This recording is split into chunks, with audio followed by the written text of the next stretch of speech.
so I got that.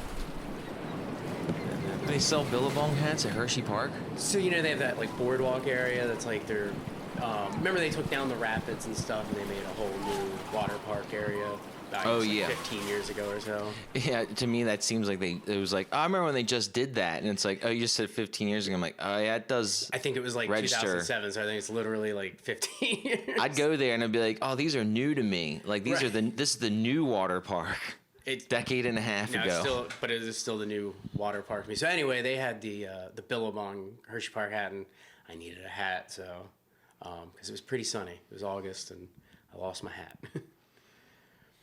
We were on. You said were you on a ride? Yes, I lost on the coal cracker, the old log flume ride.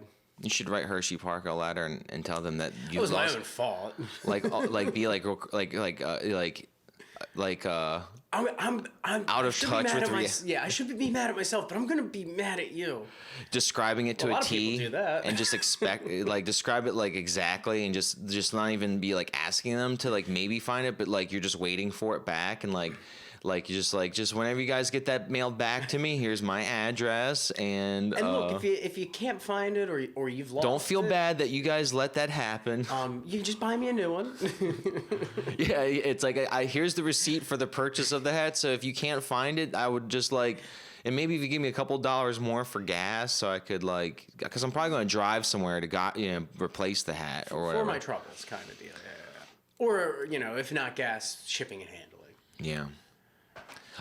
So yeah, with the yesterday the recording. Oh, so what's today? The 30th. October 30th. Day before Halloween. Yeah, day before Halloween. I don't think there's anything. There was a little bit of talk about Halloween stuff, but it was like not really tapping into the time of year, that theme. But yeah, there was no like real. I didn't have any sort of formal introduction.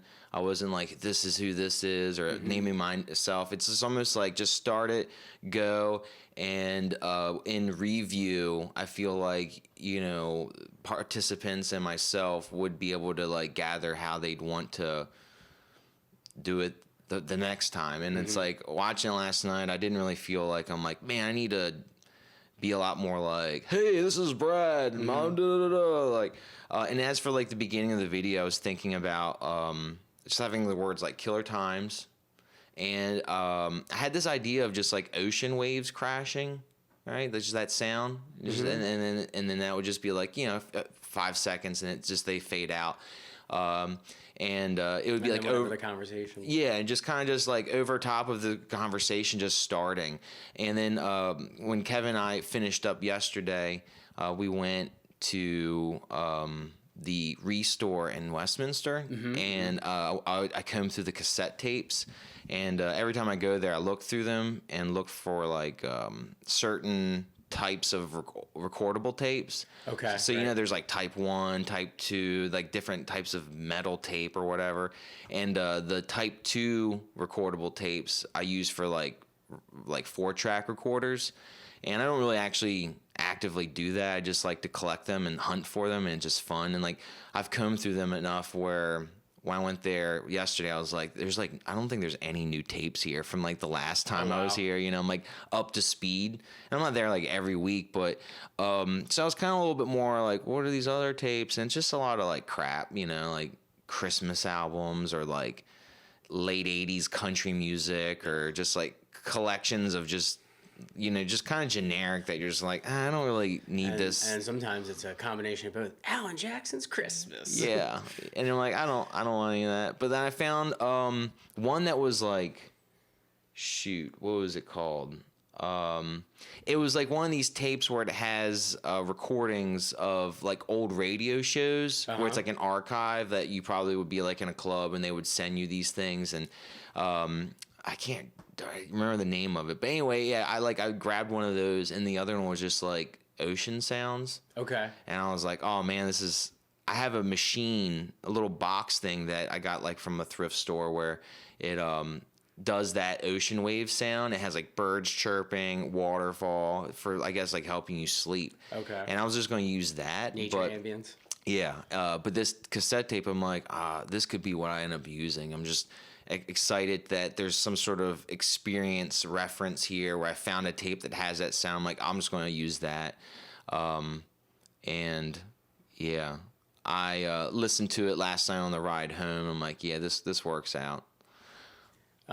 Similarly, we antiquing recently found a record of it's from the 70s, and I want to say it was called Ghoulish Sounds. It's basically just a Halloween sounds record, but it was very cool. Very, it's funny, like with just the artwork. Like I guessed I was pretty spot on. I think I was like a year off. I was like, but that was like that's the mid 70s. Well, I thought it was 76 because something on the back like alluded to the bicentennial. I was like, oh yeah, that was popular, 676. Yeah. But I think I looked it up and it was like 75. I was like, oh, they were anticipating the bicentennial. Just can't wait for it to monetize and capitalize on the theme. That was like just like sound effects and stuff. For the most part, I think they had like a couple of like real quick, like somebody reading a story. Mm-hmm. But otherwise, it was just like, like creaking door and ghost sound effects or whatever. It was pretty cool.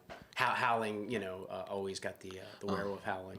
I was like recently listening to the Creep Show, the early 80s movie, the soundtrack to it.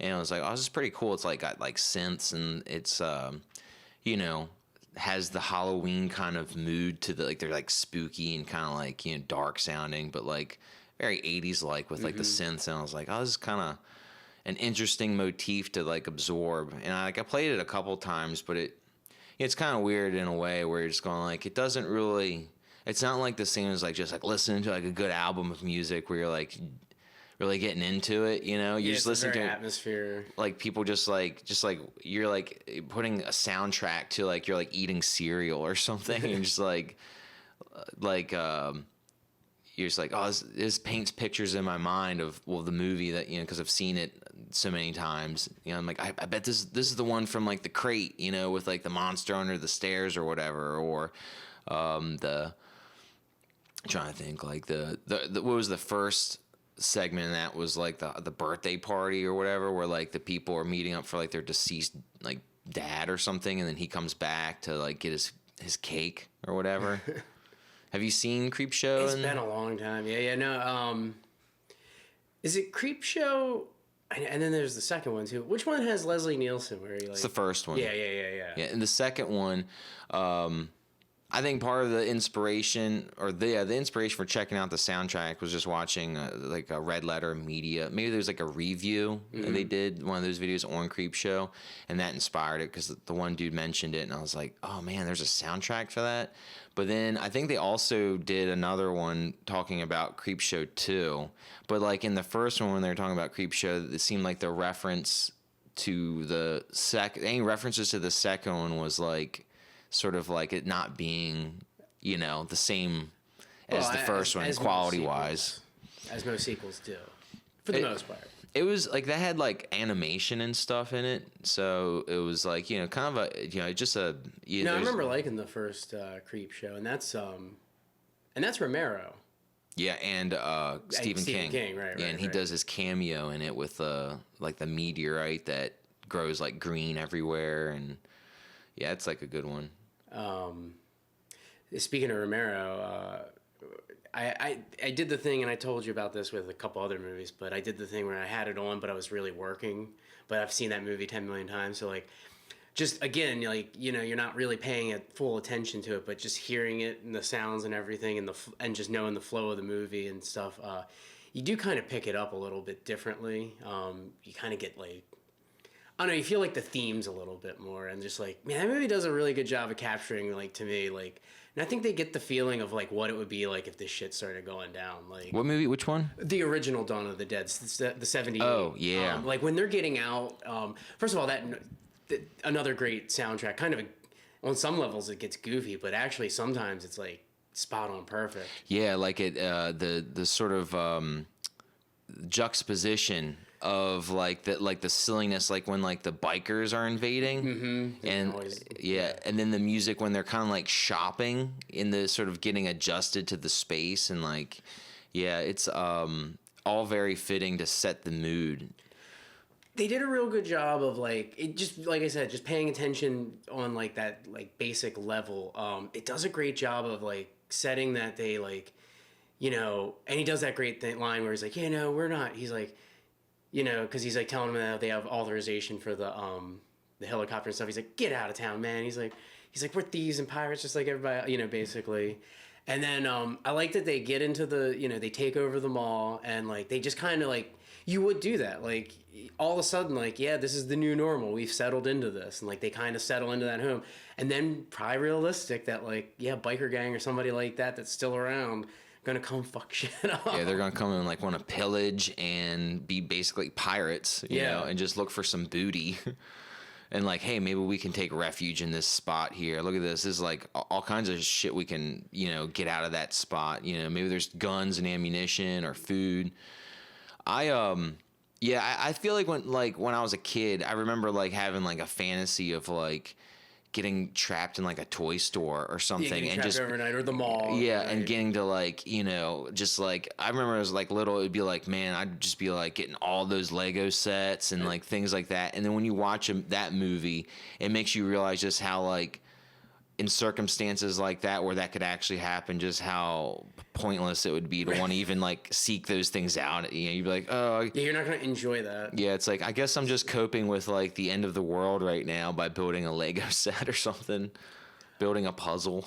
But that the other thing, so all that to the soundtrack was really to make the point that one noise they have like in the beginning, that like almost that, I don't even know how to describe it, like that swirly noise that they got going on, like a siren or. No, and then Shaun of the Dead uses it as well, and that movie does a real good job. But yeah, it's like it almost has like, I don't even know what they're doing with it. Maybe there is like a helicopter sound in there too, which would make sense. But it's almost like a melting sound. I don't even know how to describe it. But like it's a perfect sound for like, oh yeah, everything's just like falling apart right now. Like your reality is like been upended. Yeah.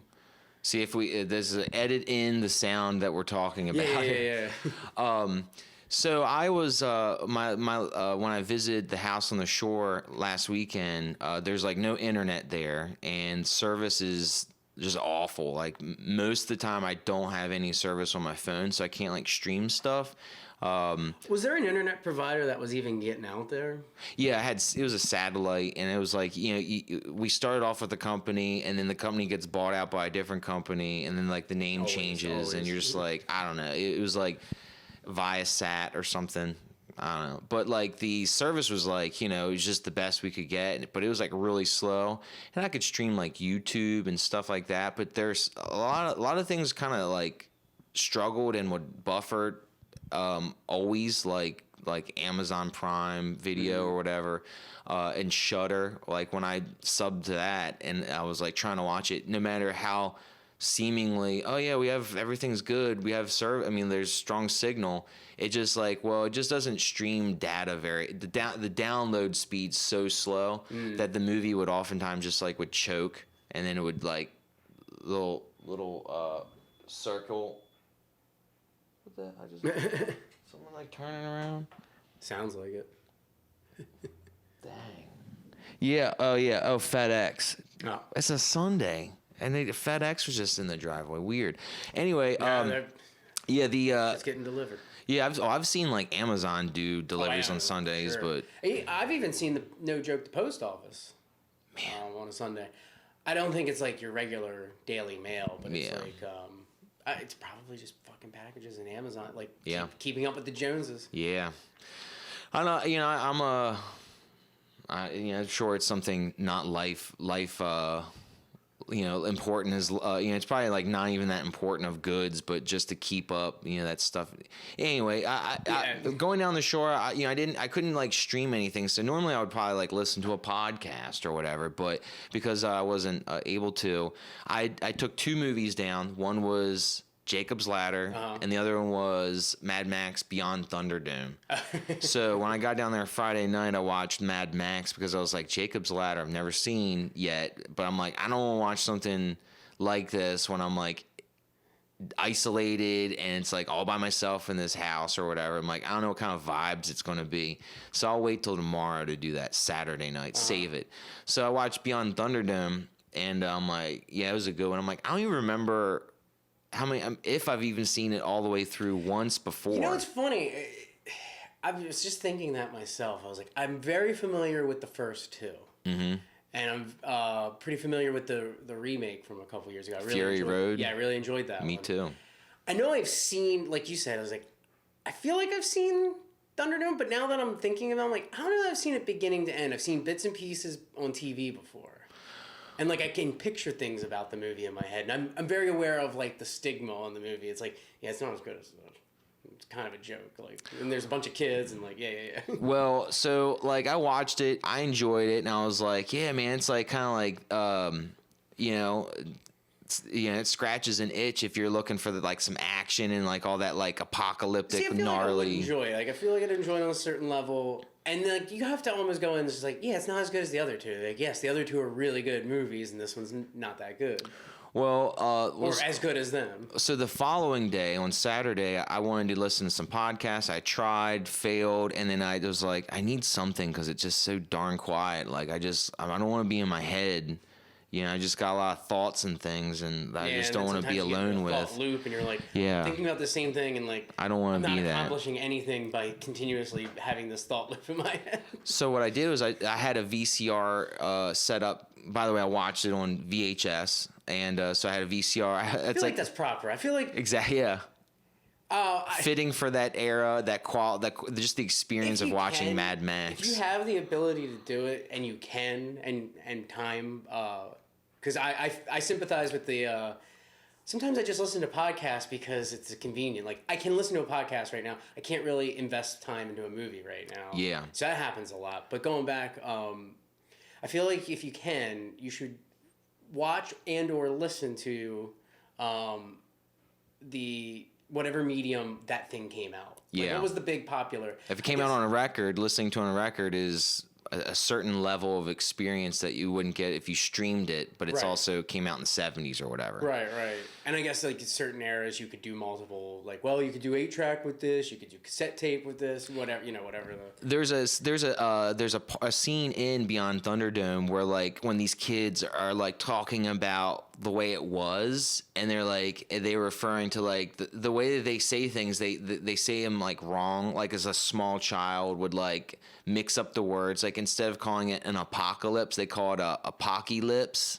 Or apocalypse, like the way it was weird how they slightly off, and it's also like Australian or whatever, or New Zealand, or I'm not 100% on that. Like when Lucy says backpack, it really sounds like pack. Yeah, and you're like, I get why they're saying that because of their disconnect from the structure of sort of a curriculum due to the world ending for them, but like.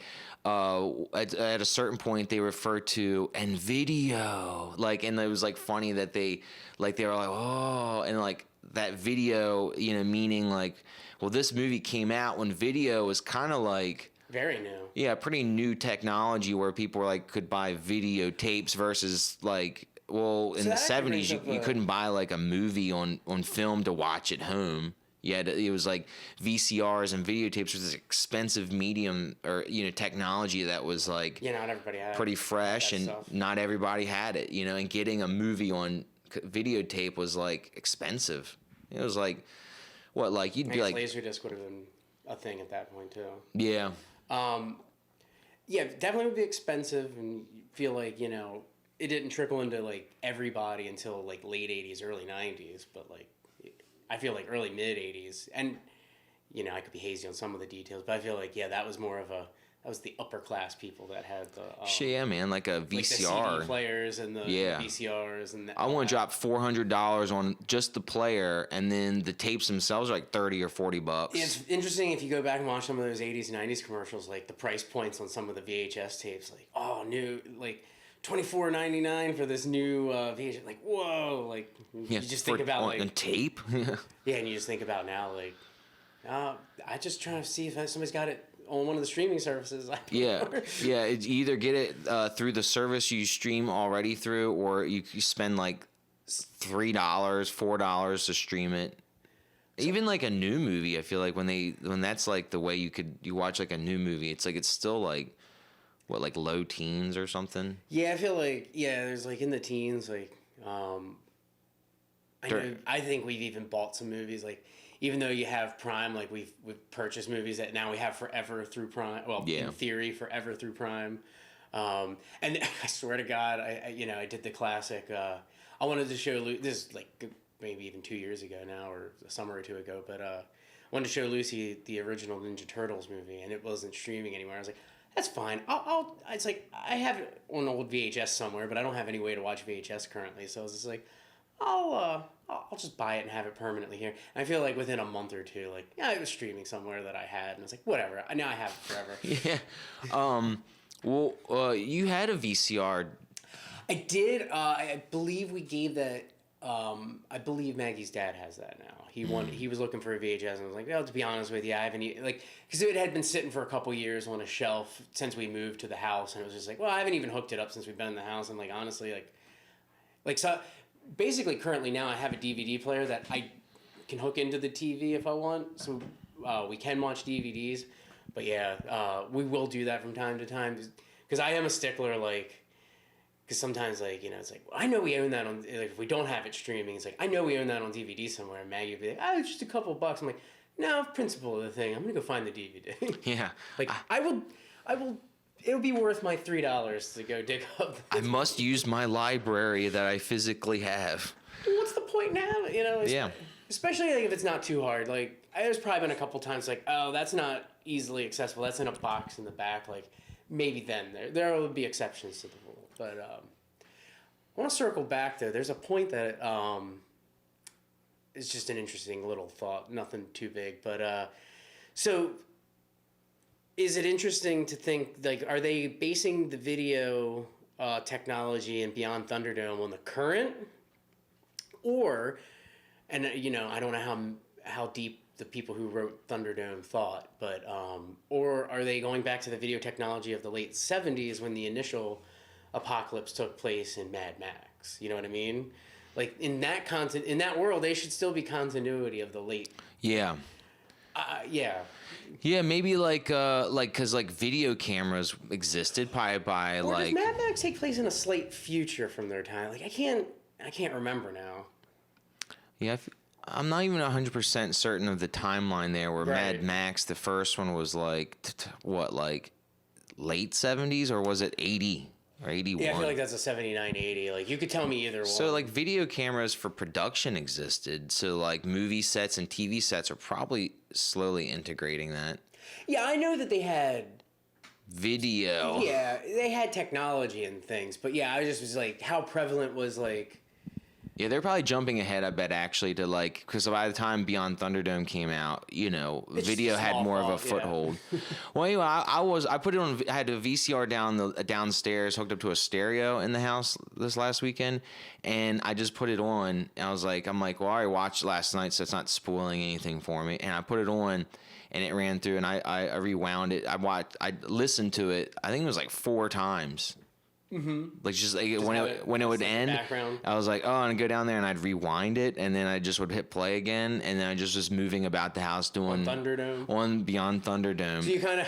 So I was in and out of the themes and start to analyze stuff, the scene where Master Blaster or Blaster is just was fighting with Mel Gibson's character and gets pummeled to the ground, and he's getting hit in the head with a sledgehammer, and he's got that metal helmet on, but that gets knocked off, and that's what makes him fall to the ground.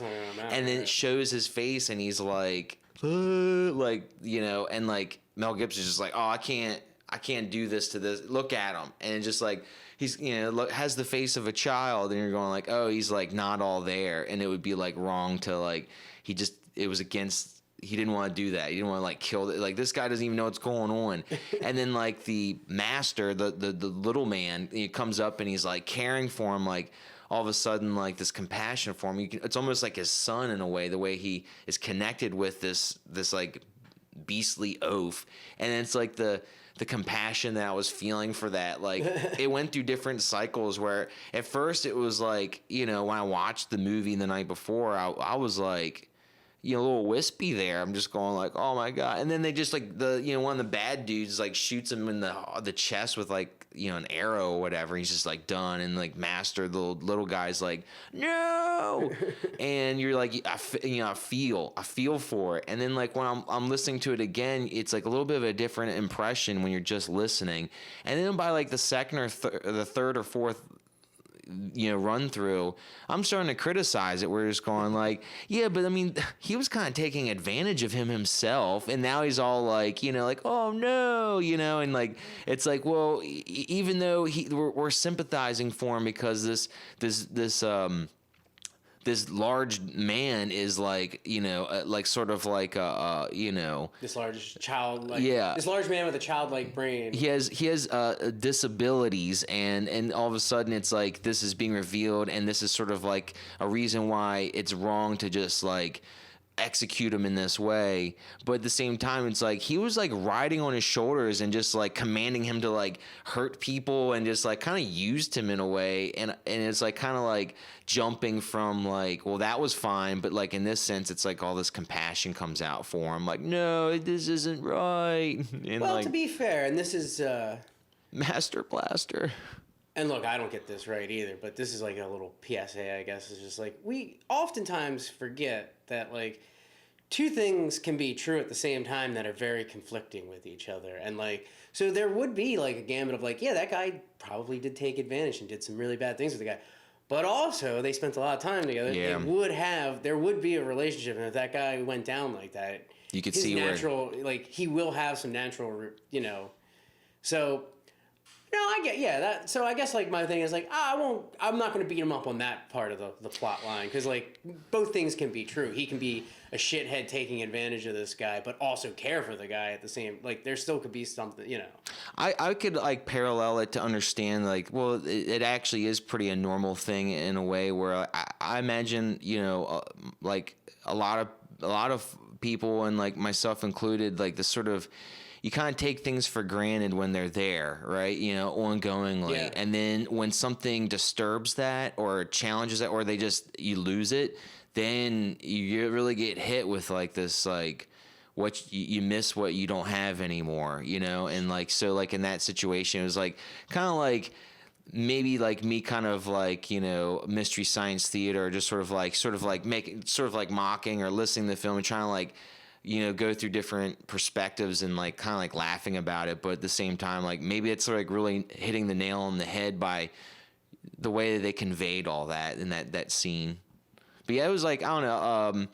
I watched like Mad Max. I remember like before work a couple years ago, and yeah, like I got all these videotapes in this one collection at a thrift store once upon a time, and like I have all those original ones. But like for some reason I glitched out one time when I was like shopping with Randy. It was like probably one of those like Walmart bins, and I remember getting like the DVD that had like it had Mad Max.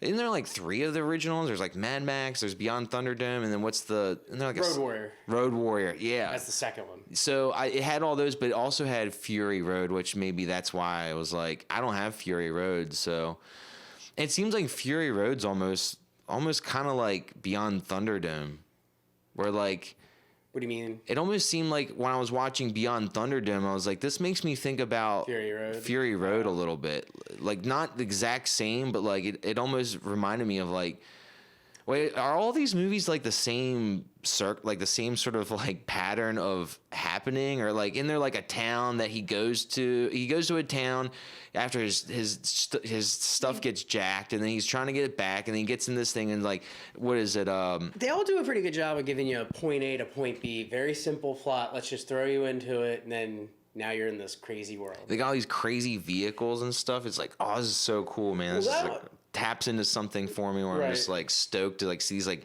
modified like monstrous vehicles. And a big thing with I guess it goes back to the old ones too, but the new one had a lot of practical effects and it wasn't just doing all that on the computer. Yeah. So there's like elements of that, but yeah, it just, for me, it's the simple like point A to point B. We're not trying to overcomplicate it and put all this other shit into it. Well, was Fury Road just like a remake in a way, or was it Well, its own it's sort of kind of like its own- pulling different elements from the three first ones or something? Yeah, I feel like I'm sure somebody like I'm not an expert, so somebody would know better than me. But I just thought of it as kind of like I guess you call it a reboot, but in a way where it's like it just takes place in the universe. It has the character of Mad Max in it. Yeah, that's all it really is. That's how I've interpreted it. Yeah. Yeah, it's kind of it can be a standalone thing. I need there's talk they're going to make a sequel, of course. But. I'd like to revisit the Fury Road one because I think I only saw it. I only watched it once. Sure. And it's probably like a streaming situation. Like I got that DVD, but I don't even think I watched it again through that DVD.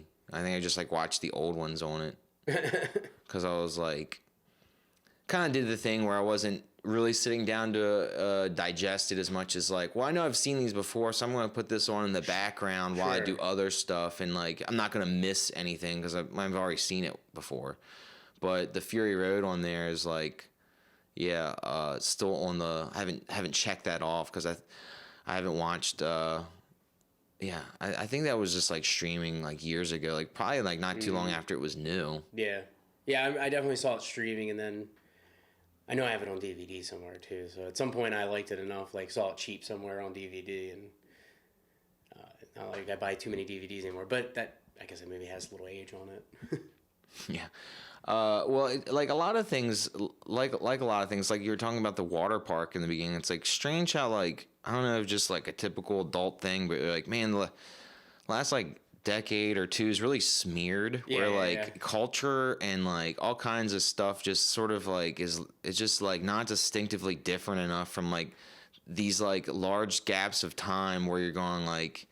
Well, it's easy to, that was this time. It's like, I don't know, things are almost seemingly too similar from like, once we hit the new millennium, like stuff just started to like become less distinct from like, well, when I watch movies and from my memories, the way the difference between like, say, 1985 and 1995, it was like aesthetics. That's very different. Aesthetics, technologies, so many things are just rapidly different where like it just looks dated. Where like now you could watch a movie from like 2009 and you're like, you think of it as a new movie or something. And it's just because like, well, they have cell phones, they do stuff, it's like cars aren't like drastically different looking, it's like a lot of things are just like, unless you look for real specific details. There probably would be a few things pop up here or there, but yeah. I know, I get what...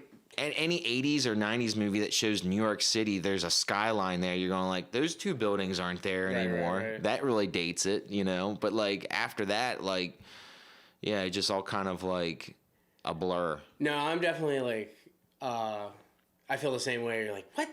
That's already been 5 years ago? Or like, that was when? Or yeah, or just hazy and like... I'm still pretty good about like knowing like getting within a year or two on like movies and music that I was familiar with when I was younger. But yeah, anything in the last decade and a half, like it is a blur. You're like, I'm not as good with. I'm like, when did that one come out? And then you'll be like, that was then. Okay, yeah. And sometimes you can be like, yeah, I can picture it. Here's one that came up the other day. Some people at work we were talking about, but basically.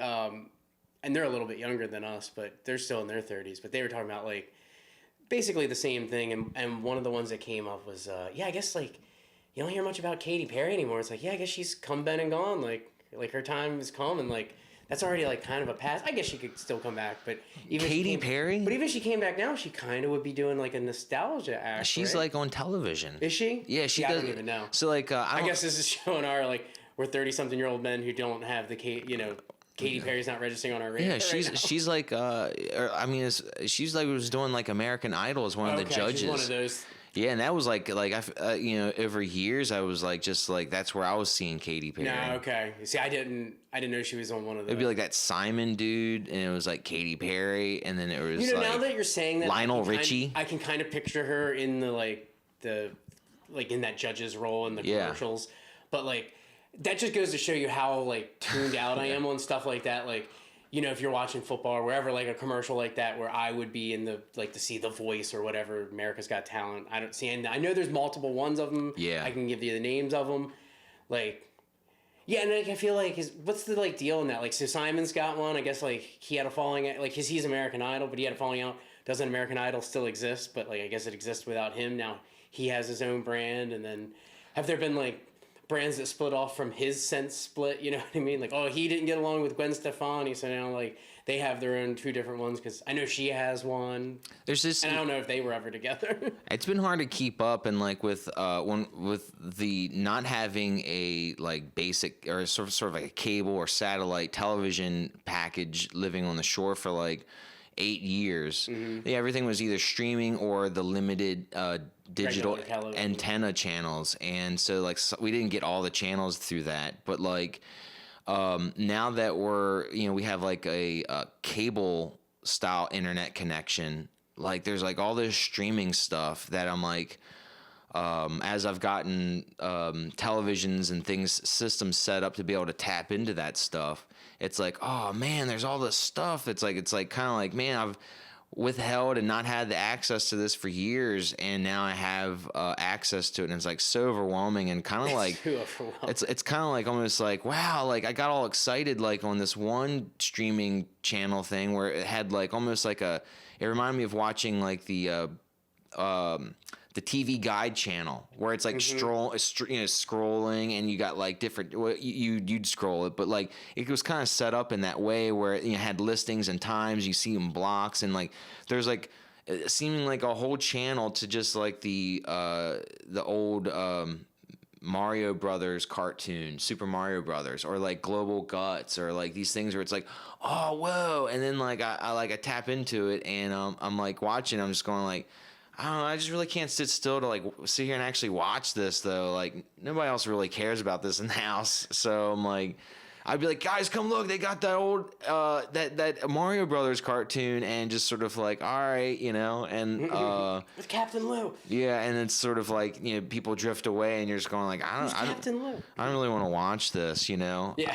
I showed Brad I showed him Inspector Gadget, and I was like I watched like the whole episode of that, and then I found Heathcliff, and I watched the episode of Heathcliff. Did you get Danger Mouse in there and do the whole like Nickelodeon '80s? No, I didn't do Danger Mouse, but we do have that on like my mom, I think, got it like at a thrift store, like a box set of Danger Mouse like years ago, and like watched that with the kids. But like, wow, that's like watching like Rocky and Bullwinkle. Like it's like got a real old vibe to it. I also think it's foreign. Yeah, I think it is foreign. Yeah, like And so- accents.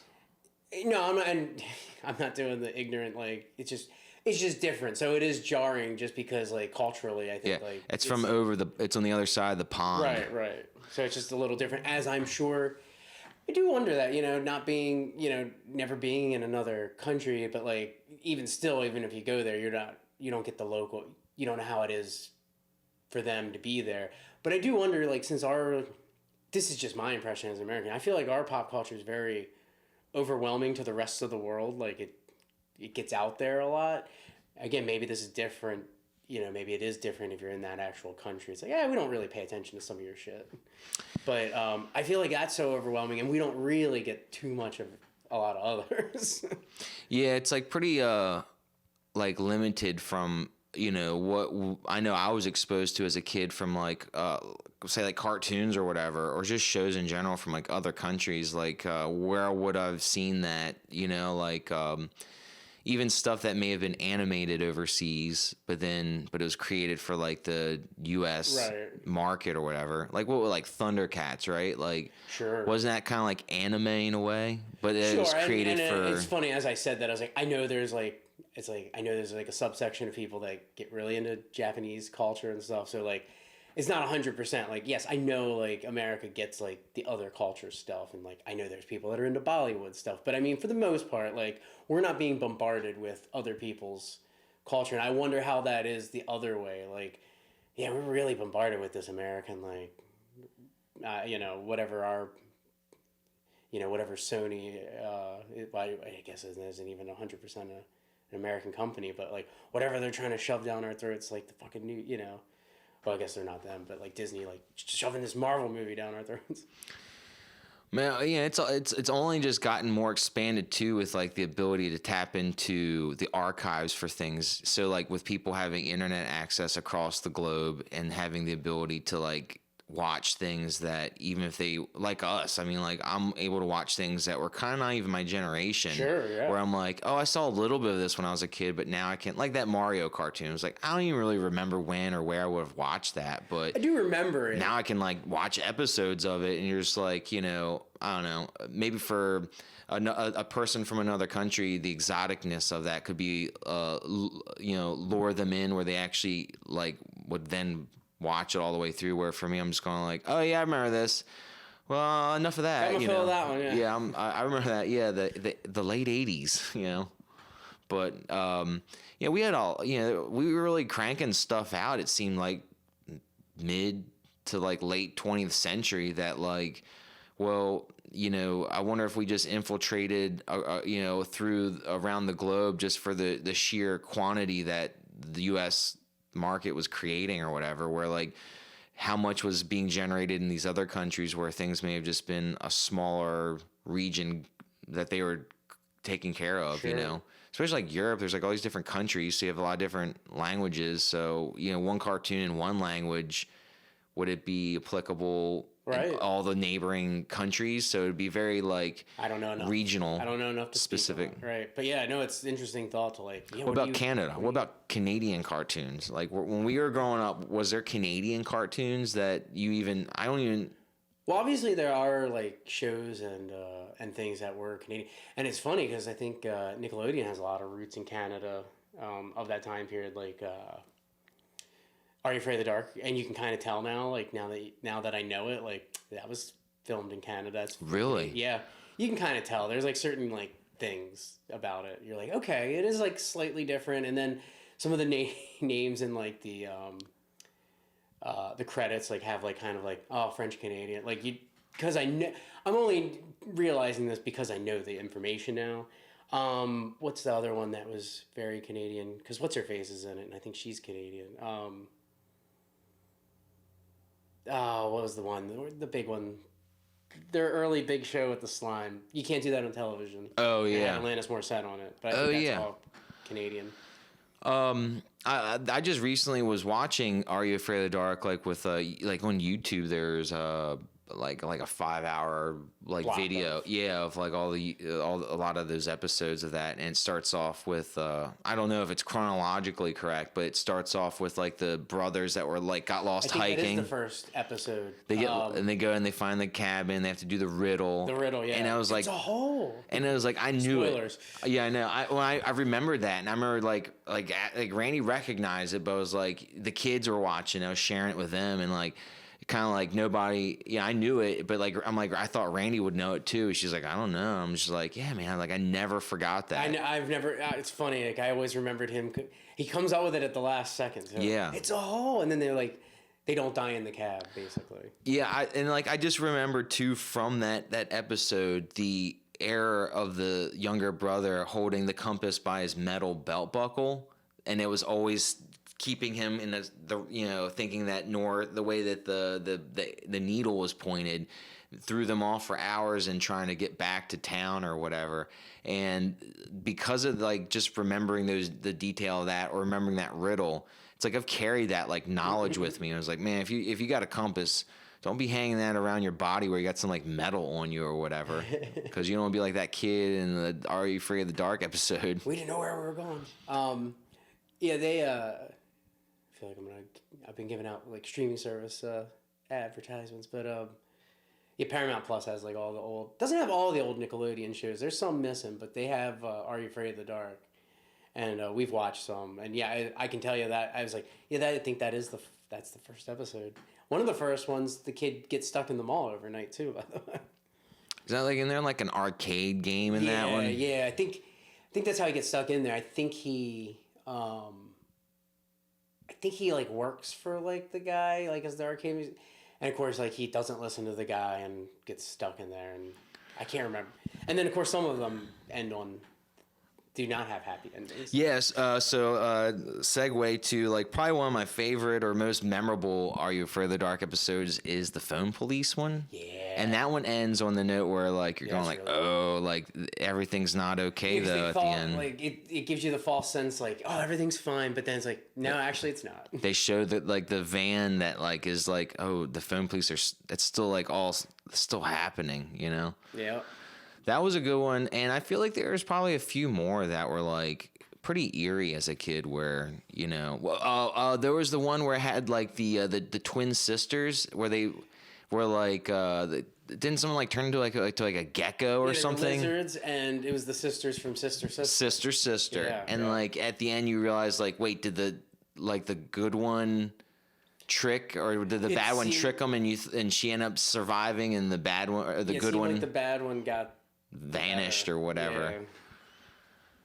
They never put that on like DVD. I wonder if I didn't know that Canadian origin thing there. Like I wonder if that was half of the reason why that was never like a easy to access DVD coming up. Man, it's so weird like why certain things get to keep going, and then like you're like, hey, there's this cool movie or TV show, like I don't see that anywhere anymore.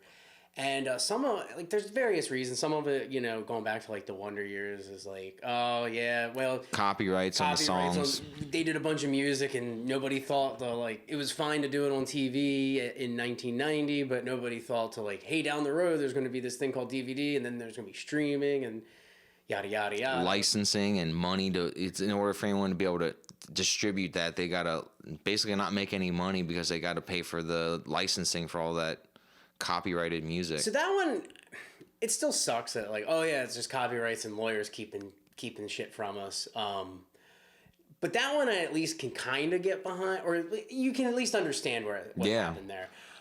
What pisses me off though, I've only like within the last year or two, and it's one of those as soon as you hear it, you're like, yeah, that makes sense, but like didn't even think about it till it was like pointed out somewhere that sometimes these movies just aren't around because of like petty fights, like. Oh, the guy who was the producer on that and like was the big like driving force behind that movie, he had a falling out with the studio. So now like, so he would get residuals on that movie. So like the studio like shelves it and like, we're not going to sell that to any streaming service right now or do anything with it because fuck you. It's all tied up. Yeah, it's all tied up with like that guy like that we have a grudge with. And like, so it's like, okay, but then now, yeah, it's like, if I can't go find it in like a antique store, like or whatever, like now I'm shit out of luck. I obviously the answer is I can probably get a copy on DVD on Amazon. Like I've done that, but there are certain movies that you can't. Exactly. So like I've had over the years, I've like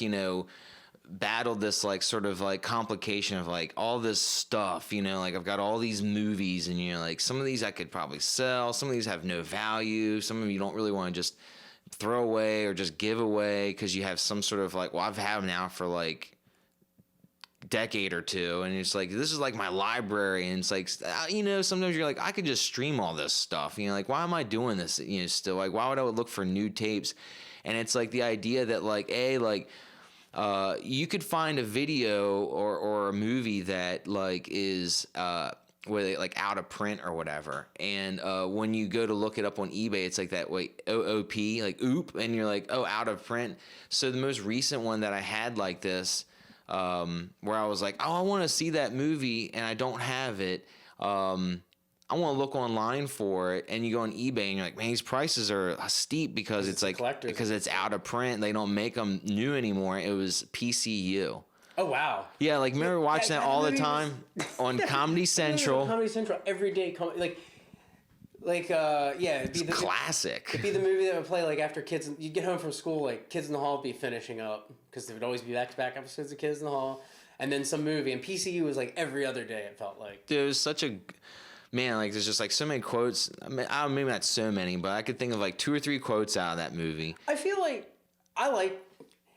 I have to preface this a certain way because like I feel like I could say this and people are like, oh, he doesn't like PCU, like, but I felt like it was a certain level. Like I liked PCU, it was a good one, but like I didn't consider that like a top level of even that genre, the lowbrow. Like I considered it an underling of that like college, But it's like a wine, dude. Now it's aged to a point where I really want to see it. Yeah. Like I feel like there would be things.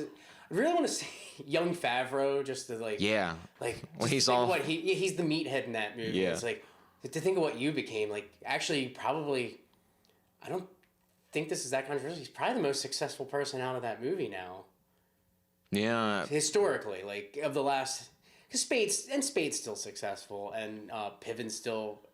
Actually, I don't feel like I've seen Piven in a while, but he's certainly had success since then. But Favreau's like directing fucking like Iron Man, and like he's pretty big shit.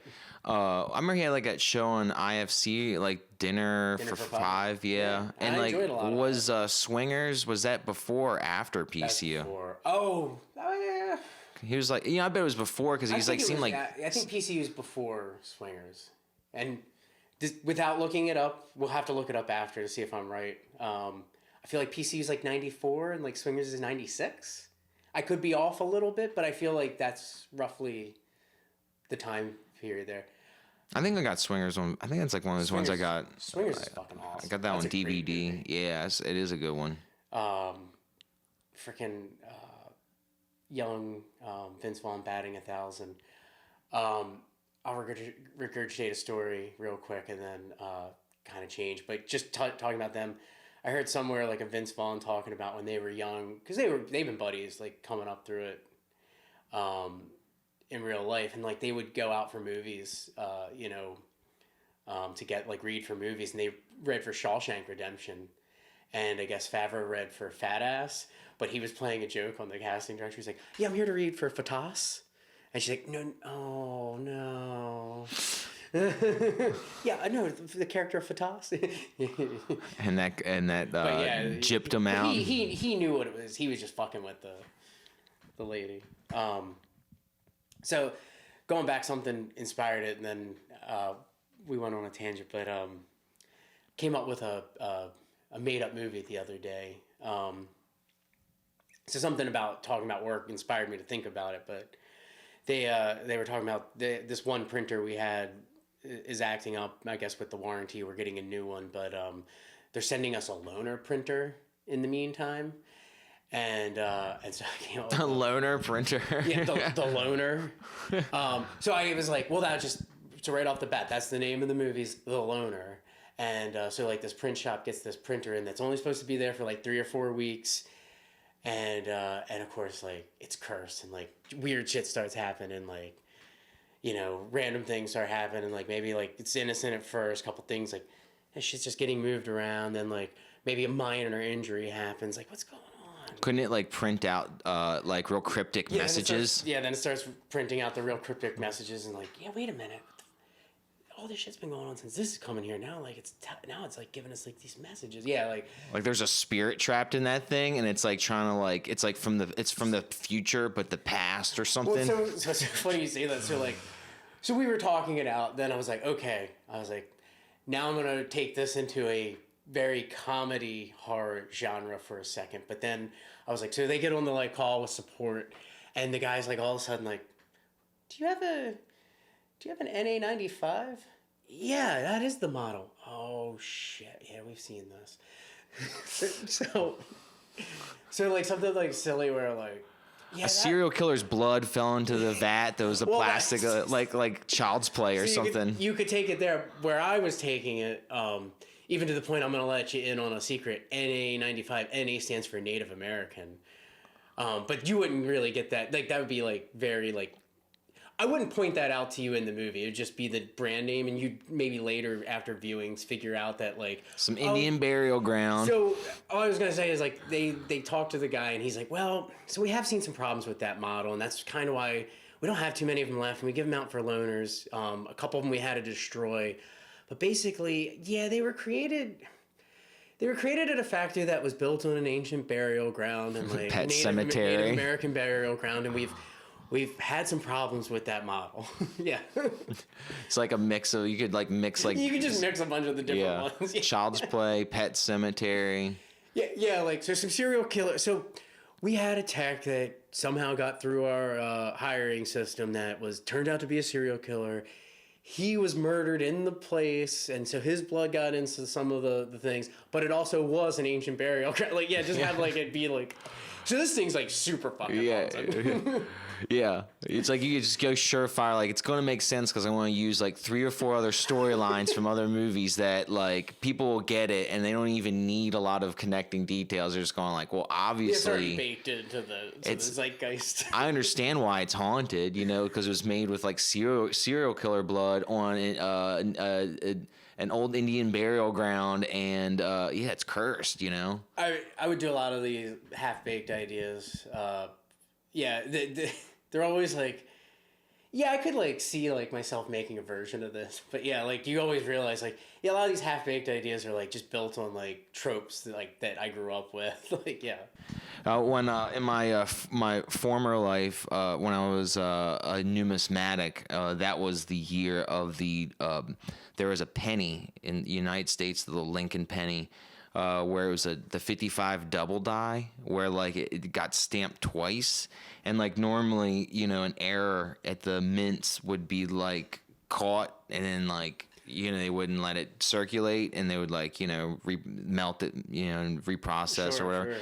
But like a bunch of those went out, or like they did this thing where I think they actually like sold them in like the mint. They were sold in the mint themselves. Yeah, like at the little like gift shop or something. Like you could buy a roll of these pennies, for less than their face value or something. And the main lady who ran the store there, she didn't notice it because of her.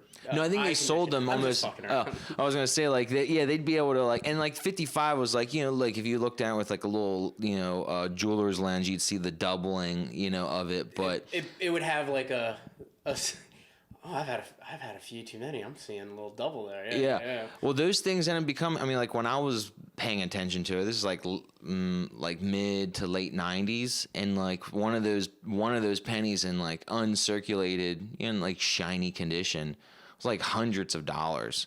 So imagine like being a kid and going to the mint for some reason, a field trip, or someone just took you and you bought a roll of these like dud pennies for like a quarter or something. It's like 50 of them in a roll, and then like you just like waste them and like throwing them in like wishing wells or fountains or whatever, or like just like whatever, like drilling holes through them or smashing one on a railroad, and then you're like, it's a fucking penny. And then you're an adult and you realize like, oh my god, I had like 50 of those things and they're like worth like 500 a piece, and it's like, oh wow, it would have been a little nest egg right there.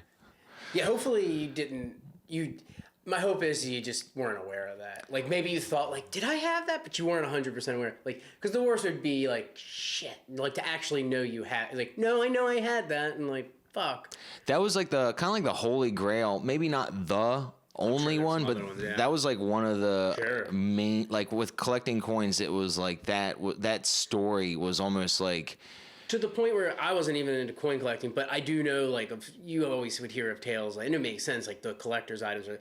And I do feel like I heard of like there's a double stamp. Yeah, the other ones that like I remember it was like kind of like special, that it was like kind of fun hunting through money was like with bills. There's called star certificates, where apparently when like so much of the printed paper money was like so worn out, and they needed more to like balance out what was supposed to be in circulation, and they'd have to print out like extra. Those would have like a star on the serial number, and so those are called star certificates, and usually it would just be like your dollar bills, and like if you would just check through, would wear out the most quickest. Yeah, right. And then like every once in a while you'd find like a dollar bill that had a star next to the serial number, and be like, oh, I'm saving this. But like it's not like it was actually worth anything. It was just kind of unique. And then if you actually found like maybe like older bills, like there's like a stamp on there that's like green or something, where like older bills,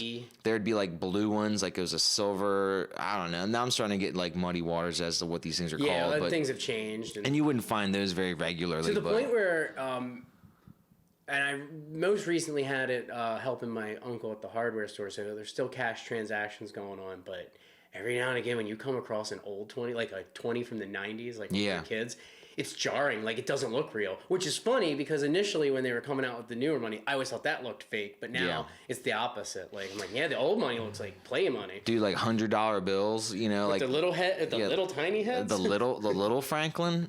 I got one of the $100 bills that were after that, where it was like the big head, but it was not like the modern $100 bills where there's like all these extra like colors and things on it, and it was like, whoa, this thing is. It's not even that old, really, relatively, but yeah, because all that's really happened in the last 2 decades. Yeah, for the most part. I got a quarter yesterday in change, and it was a 2021 quarter, but it was weird because like the front of it, as a numismatic would call it, the obverse, was like the classic, what you think of as like the face of a quarter. Washington. Yeah, and normal scale and all this, but it just says 2021, which is like, it was like surreal looking. And then the back of it had, I think it was like something with Delaware, but half looked like the bicentennial, where you look like you see like someone with like a colonial hat on. And I feel like they've come out with some other ones. Like, I don't keep up on it, but yeah, I think they came out with some other ones since the state quarters. I think. That shit ran for like 2 decades. Yeah, they almost. kept it going for a while because yeah, you had 50 states. You're only doing a couple a year. Yeah, it was like 99 through. Yeah, it started. God, I remember when it started. I remember like being gung ho and like collecting them, keeping them at first. And, yeah, and like just wearing out on that. Like what am I doing with this? And like at some point, like I'm gonna spend these. It's the thing with like all that is like it's kind of like you realize once you get into a hobby like that, they're going like, yeah, most of this isn't actually worth anything. Like all the silver dollars, Sacagaweas, all the Susan B. Anthony's, the big Eisenhower silver dollars, $2 bills, like bicentennial quarters, all that shit people would like hoard, and it's like it doesn't have any. Yeah, there's really no. It's not worth like. I would keep 50. I had a bunch of 50-cent pieces. Yeah, 50-cent pieces are rad. Like they had the Kennedys, and before Kennedys, it was Franklin. Okay. On there. I only really.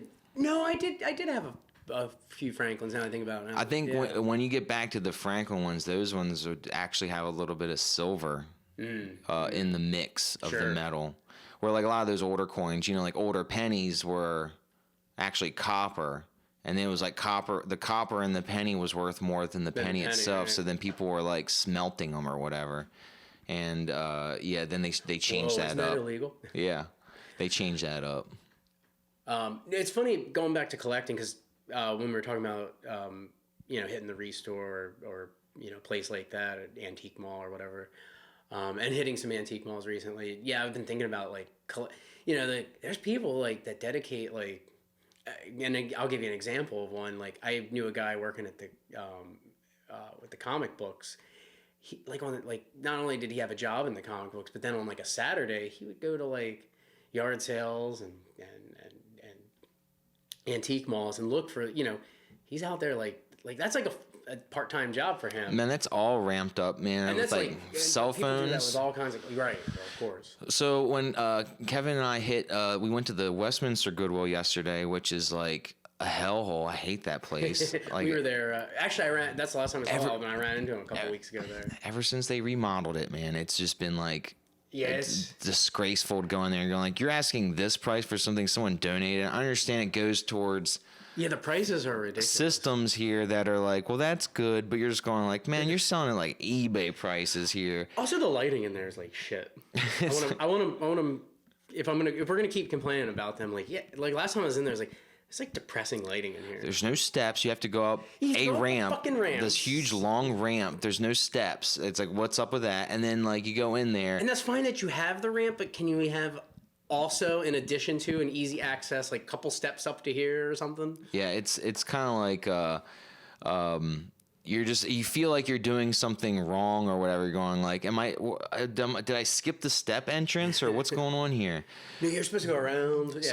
So Kevin and I were like, we like walked through like one like these like clothing islands where like on the top they had like kids puzzles and games, and we eyed up this one. It was like electronic battleship and looked like some OG stuff, like early '90s, late '80s kind of era. Like and the talking battleship. And Kevin noticed it, and he was like, oh. We kind of looked at it, and then we just kind of like kept moving, and we got further down the line and found a Donkey Kong Milton Bradley like puzzle, like a little small puzzle, and it was from '81 and had Mario like chasing Donkey Kong, and Mario looked like pretty like evil looking, and it didn't have the Nintendo logo anywhere.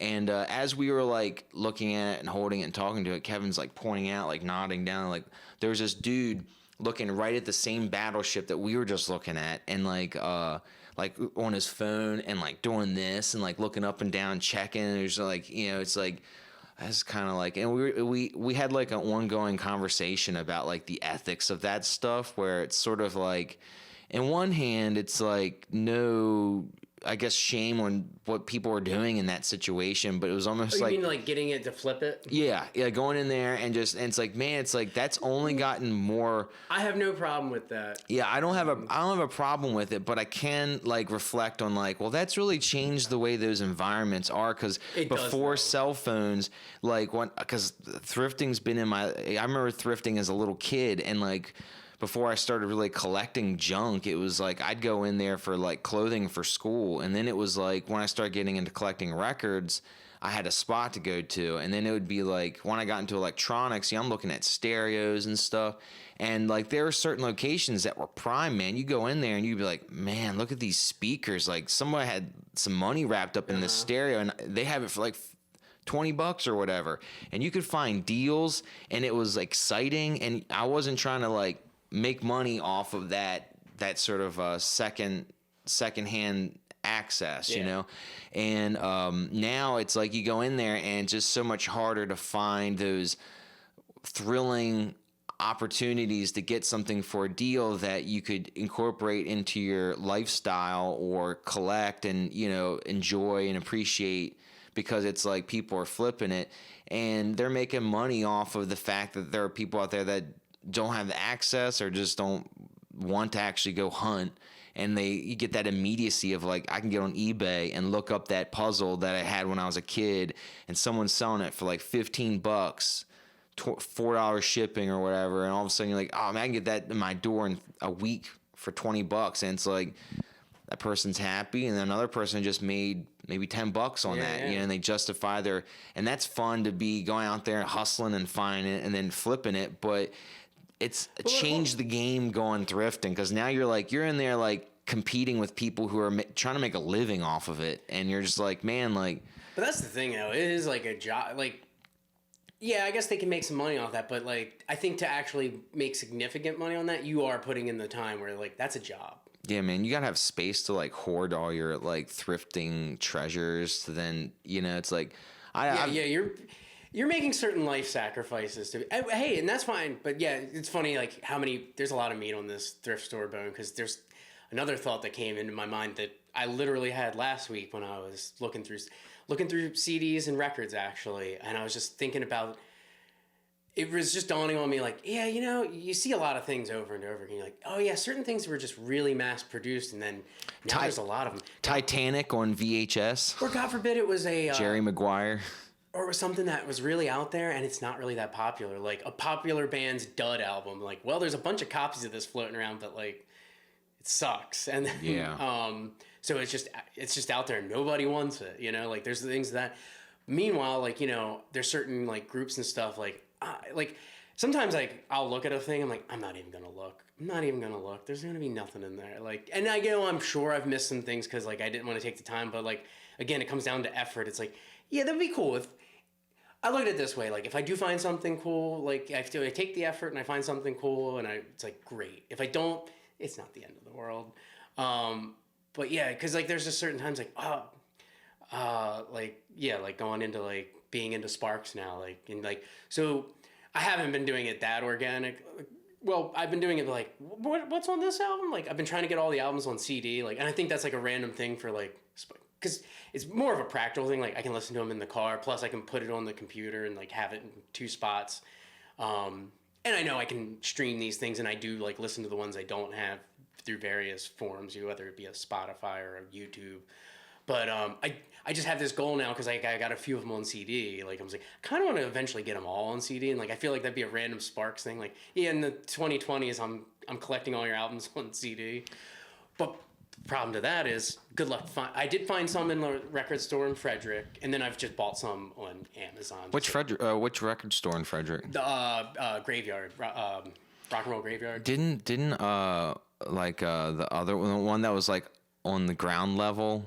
This is the one that was down. That was subground though, right? I was in that one. The other one, I can't remember what it was called. The Record Exchange. Didn't they burn? Didn't they have like a fire? I think I remember like Kevin telling me like they were having like a like he like donated to it, like like sort of like there's a fire and like da da da da, and like sort of like we're kind of had like that a must thing have happened going since on. the spring then. Yeah, I'm unaware, but like Because this all so. Oh, go ahead. I'm sorry. I was just saying, I was like, I used to have like 3 or 4 spots I'd hit when Yeah. I got to Frederick, and that was like, Yeah, there's like 2 or 3, there's like Quality 3 of record them. exchange kind of went down the last time I was in there, though. Like, I the always walked selection out wasn't there as with, good. I always walked out there with stacks, Oh, man. I walked out with stuff still, so keep that in mind. Yeah, so we were in Frederick for our anniversary. We did a B&B. So that was March of this year. And we did record exchange, and obviously I did so the funny thing about that was, and now that I'm deeper into the Sparks thing, I'm like, now I'm regretting that. But at the same time, I wasn't going to get there. So when I was getting them, like the guy was like, oh, he's like, yeah, you don't see too many of these come through, like the Sparks things.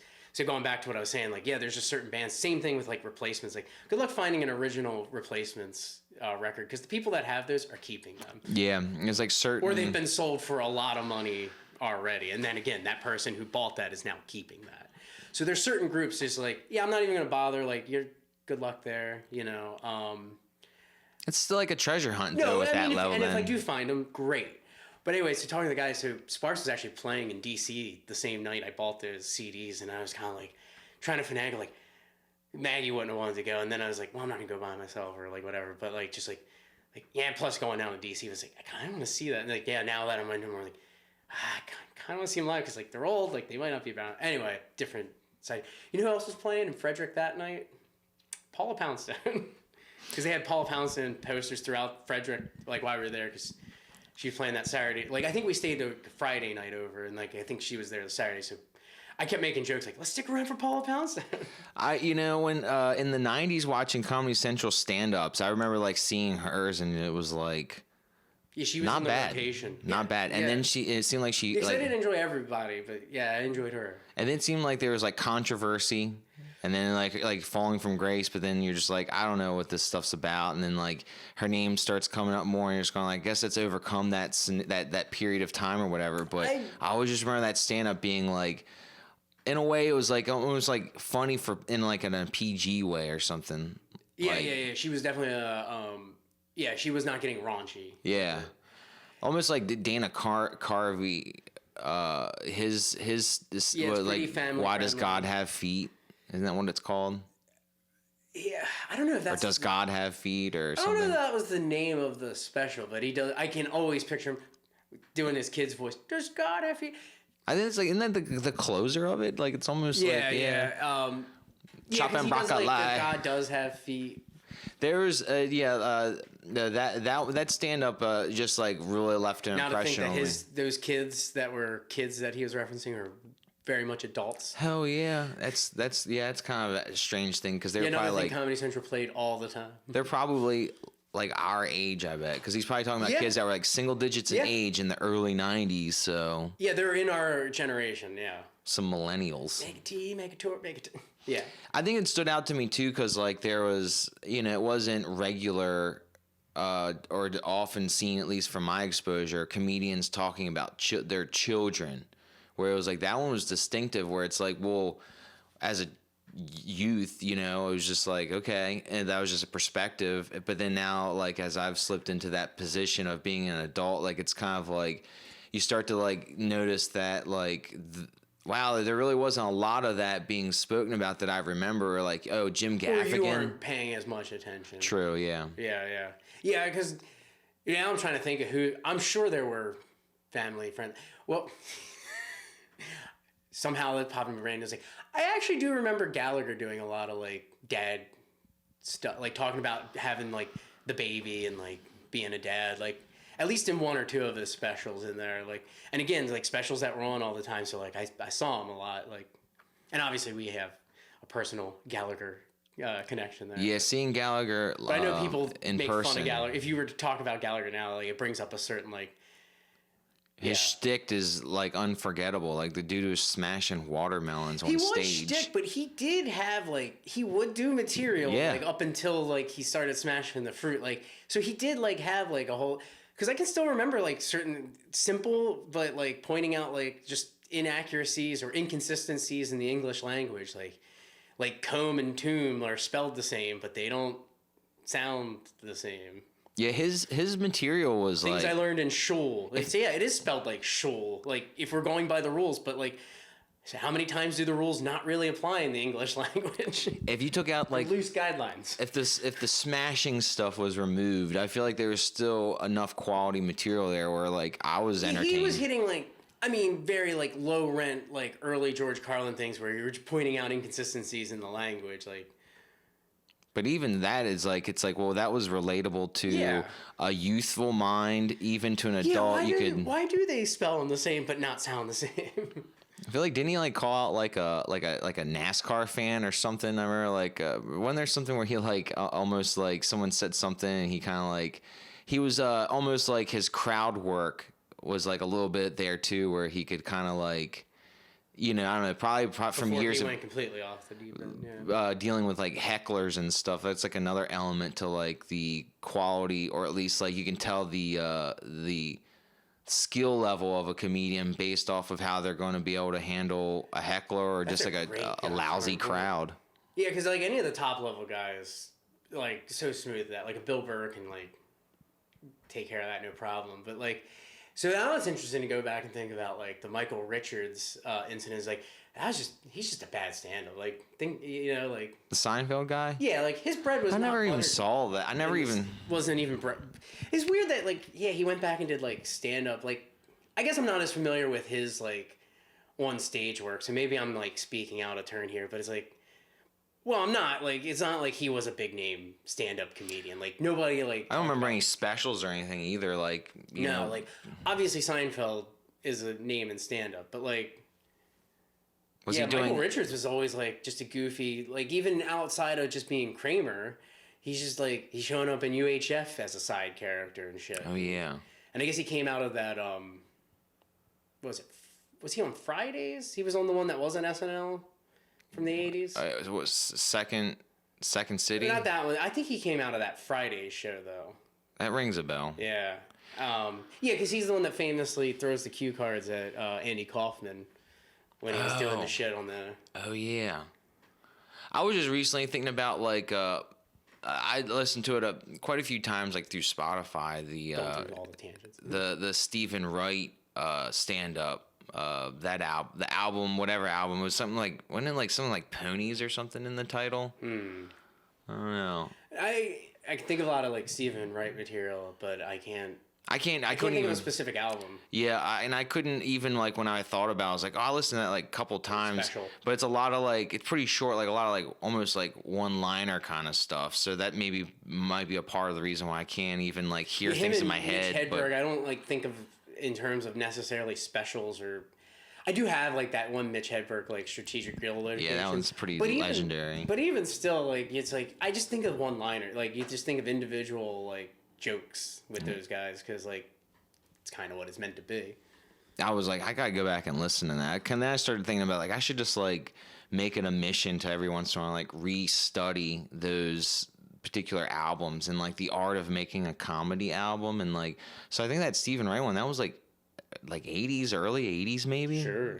And like it just like well nowadays like from what I've observed it's like comedians their job would be like being active into a doing clubs and like performing or whatever and then like building up enough material to have a special but like in the current times it's like it's not like trying to get something through like a major outlet like Netflix or HBO but it would be like oh you just put it out on YouTube and independently produce it and but if you can work your way up to getting the Netflix money that'd be great. Yeah.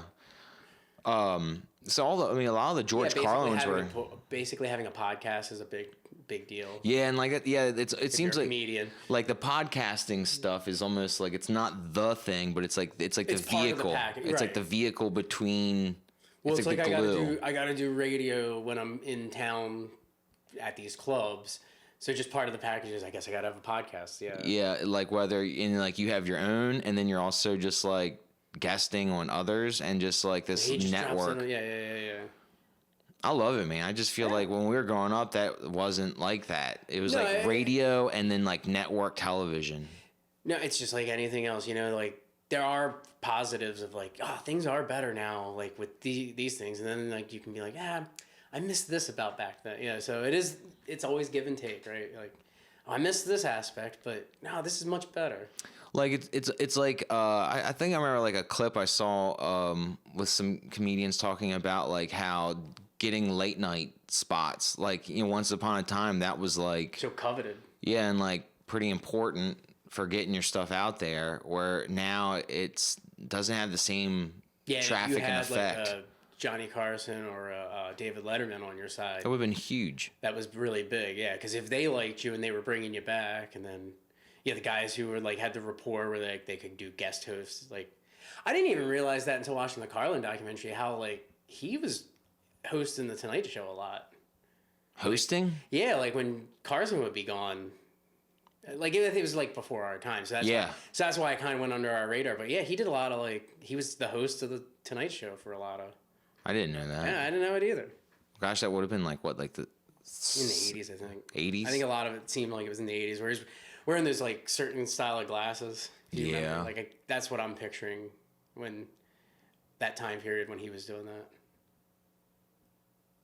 I have to pee real bad. All right, we can take the break. Coming on, yeah. All right, so back up in this bitch. So you were you had mentioned something about Bender. Yeah, so I've had this theory for years now, and I've never heard it. I've heard some. I've even heard some movie podcasts talk about this movie, and I've yet to hear anybody else with this take. I'm sure somebody else has thought of this, but I came to this conclusion myself watching The Breakfast Club as many times as I have over the years. So my theory is that John Bender is doing the same thing every single week. Because we know he's in detention all the time.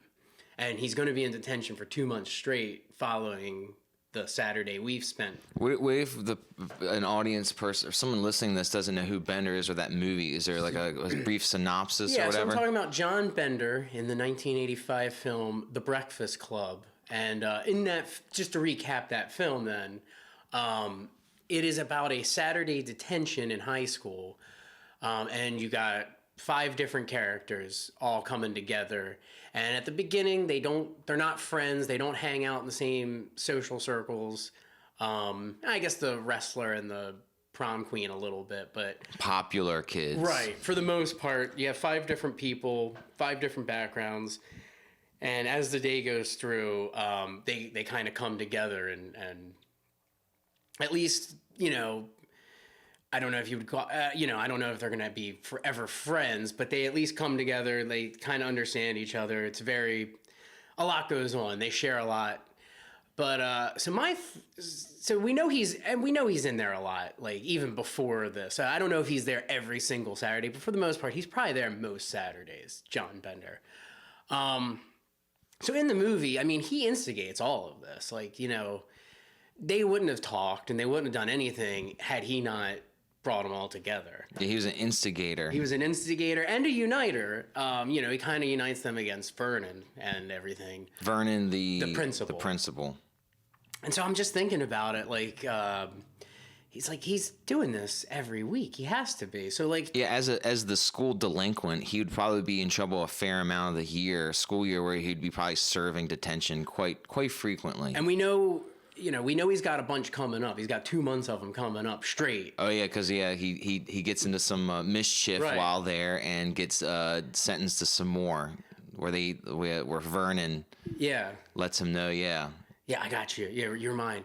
So I'm just thinking he's breaking down these groups of kids and I'm sure there's mixed results. I'm sure he's not getting everything comes out the way it did this time, but I'm thinking he's getting these different groups every Saturday because he's going to be a constant in this, and then you're going to have the other randos who this is really the only time they're going to be in detention or it's a rare thing. So he's getting them in there and like seeing what they're about, breaking them down, and like.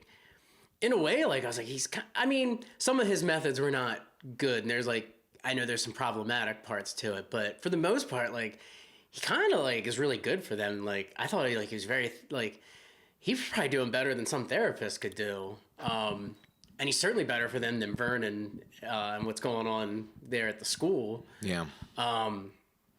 But yeah, so some of the other comments too become interesting under this theory too. So like when she's going through his thing and like, are these pictures of your girlfriends? He's like, some of them. And what about the others? Like some of them I consider my girlfriend. Some of them I just consider. It's like, are these all girls he's meeting in detention? Because by the end of this, him and Molly Ringwald are making out and things are going on. Yeah, it's she's like giving him diamonds. Yeah, it's like an avenue for him to have female acquaintances. So he's again.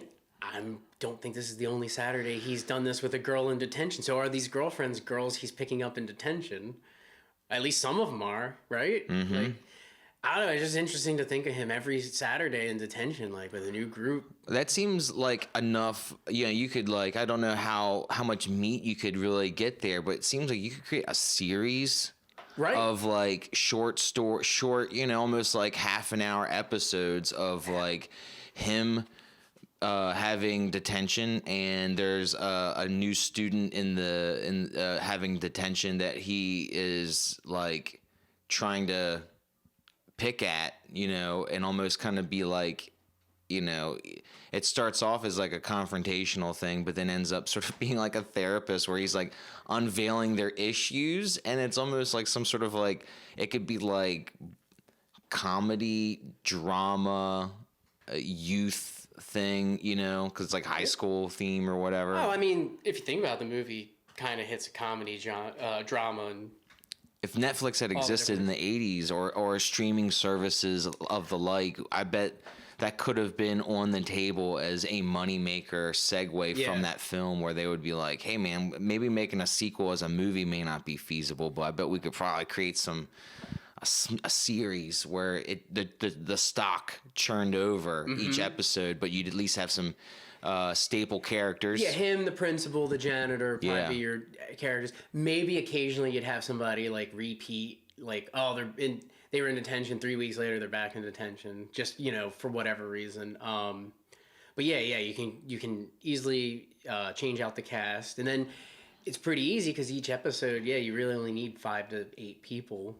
And you can change in, so you can get like plenty of guest stars in there. And what do you think the name of it would be? Because it wouldn't just be like the Breakfast Club series. Yeah. See, that's the problem, because like the Breakfast Club was that particular 5. Like not all the 5 are going to be the Breakfast Club. Some of them be the Brunch Squad. Brunch Squad.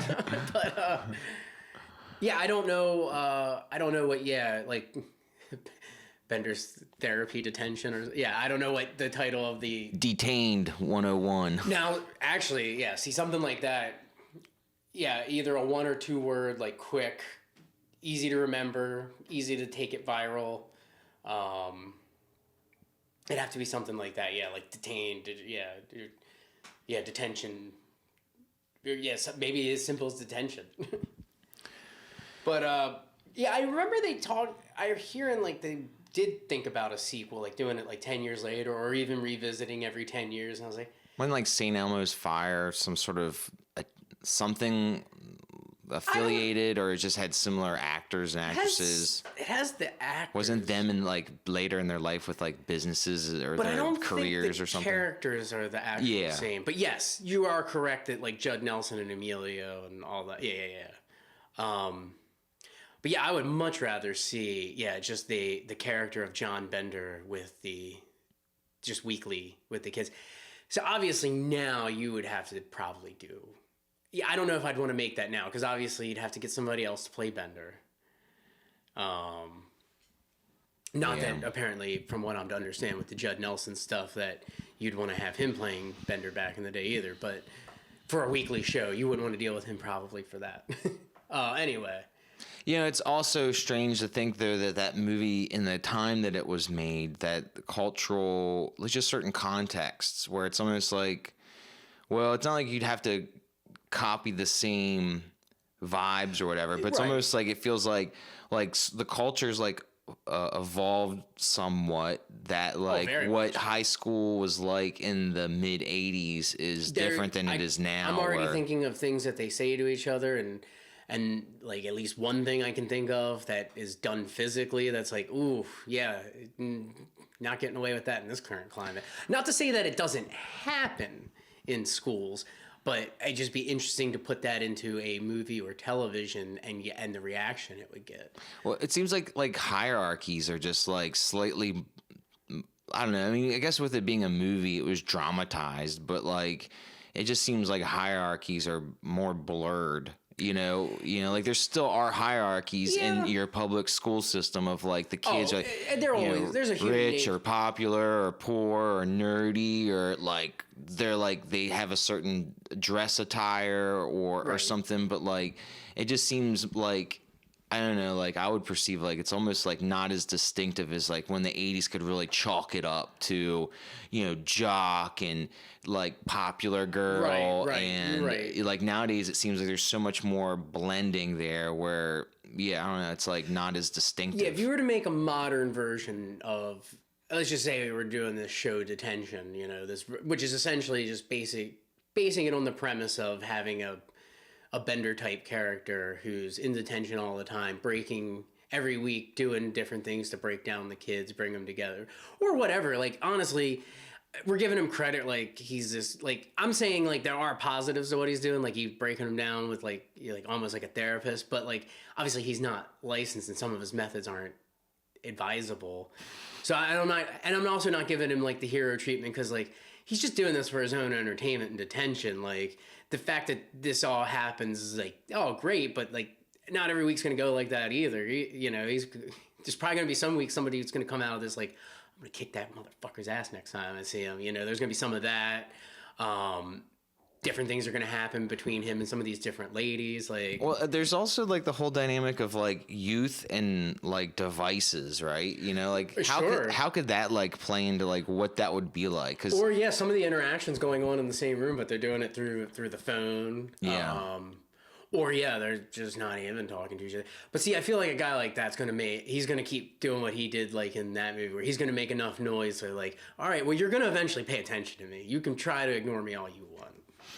I wonder like how much of a challenge it was or could have been in that era, like mid 80s, for say like a director to be able to like tell a story about these teens, right? And like the distance between the director or those in charge of sort of overseeing how it feels and sounds and the sort of the storyline and like authenticity of like what teens would have acted and been like in that era, right? Like how much of a gap would have that been, or how much of being on the mark, how much of a challenge that would be.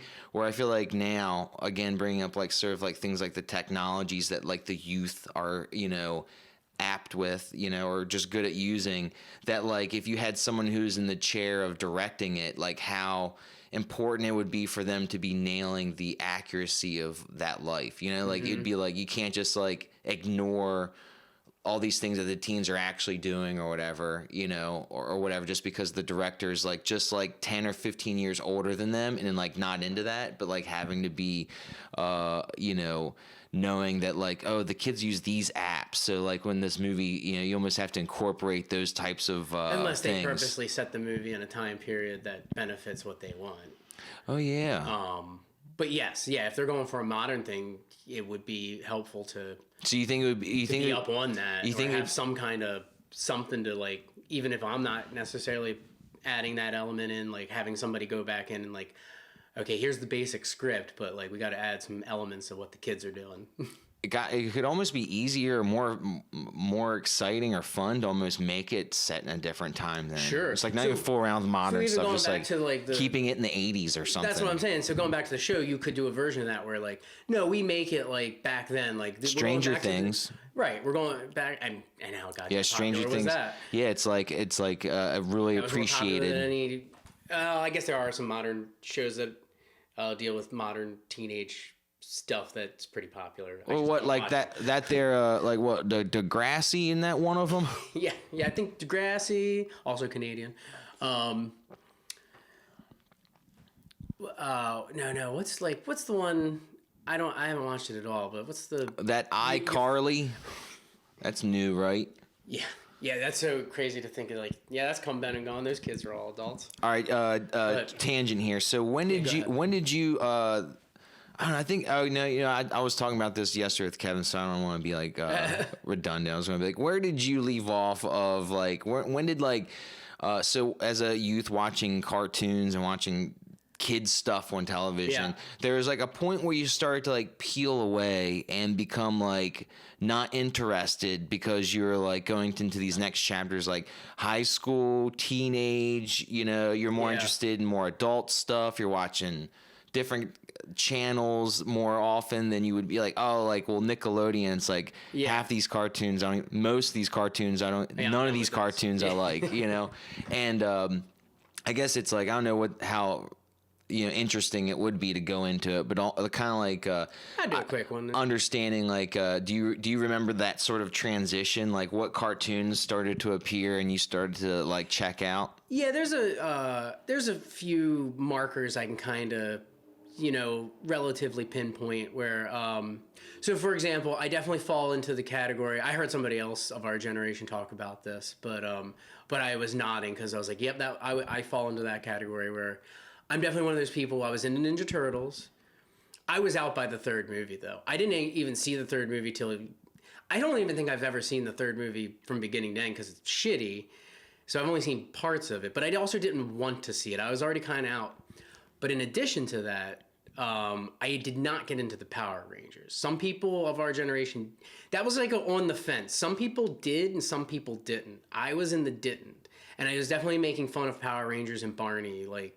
trying to be the cool kid like at that age. Dude, I remember a distinctive memory standing like in a line with other kids, and I was watching Barney. I was digging Barney. Dude, he'd pull out this bag with like crafts and they would just start making stuff. And I was like, oh man, this is like, I liked it. It's an imaginative show. Like, and then there's kids like me shitting on it. And then like Power Rangers was like happening and I was just like, I can't get into this. It's like, I don't like this. Like they put the masks on. It feels like it's like a different show and it's like different actor. Like, I don't know what's going on here. These like goofy looking monsters. But anyway, I'm like standing in line. It is like two different shows. You're not wrong. There's like a kid that like was like making it aware that he liked Barney, and then like another kid or kids were like making fun of Barney to him, and I just remember being like, oh, like witnessing that and just being not like, gonna talk about Barney. And it's like at that point, dude, Barney I was just like, yeah, that's old, man. I don't get into that's baby stuff. And it was like that seeing some other kid being teased about liking Barney, I was just like, yeah, it's just like baby stuff. I don't like that anymore. But I didn't really get into Power Rangers, but it seemed like in that same era it was like, oh, like Bobby's World. Kind of like. I definitely watched Bobby's Fox World. Fox Kids. Fox Kids, and definitely was watching Batman the Animated Series, which was really dark, man. That was a dark, like Clayman. It's really interesting to go back and think of. It's funny. It's funny. Like one of the first things I think of when I think of that series is Clayman. Clayman. It always pops in. There was like villains. his story of how he became Clayman. Yeah, it's like you almost sympathize. Yeah, that sort of exposure gave me this like appreciation for the background stories of the villains and how they became villains, like as if it was almost like you'd have sympathy for them because it's like they're only the way they are due to circumstances that they couldn't actually control, and now you actually go like, well, they're doing bad things now, but you also kind of see where they were coming from. Yeah. Two-Face, where he like fell into some like chemical and like half like all bubbled up and stuff, but it was like maybe there's some like I don't remember if there was something storyline there that gave you sympathy. There was always something like they always had like a like I was trying to save my dying love interest or whatever. Yeah.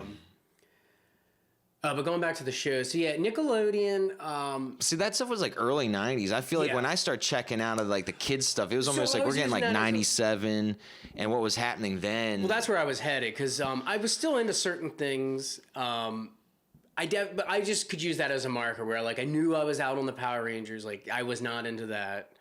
I was not into Barney. And then as we went on, I was definitely into Nickelodeon. Like 96, 97, like I feel like I was watching Alex Mack and some of that shit, and still, still holding on to Snick. Secret World of Alan Strange. Or wasn't it? Or See, I the remember Alan Strange. I did not really get into Alan Strange. or was it the Secret World of Alex Mack? Well, Secret World of Alex Mack, and then there is Journeys. something. There is an Alan Strange something. Yeah. And I was definitely staying with Snick through like some of all that, and I remember Keenan and Kel, but I was starting to tune out less and less. And like it was still on because Keith was younger, so he had Nickelodeon. I did like Action League now, or the Kablam with all. Yeah, Kablam and that was still holds good. Yeah, I've shared that with the kids, and they dug it, and I was like, I can tolerate watching. Yeah, this. I can really enjoy this. I felt like. I actually thought all the segments held up because I thought for sure I was like, I know I'm gonna like Action League now and Prometheus and Bob, and I did, and they held up. But I was like, I bet that Penny's the other Penny's Life with Loopy. Life with Loopy. Penny's what's his face? That's Pee Wee.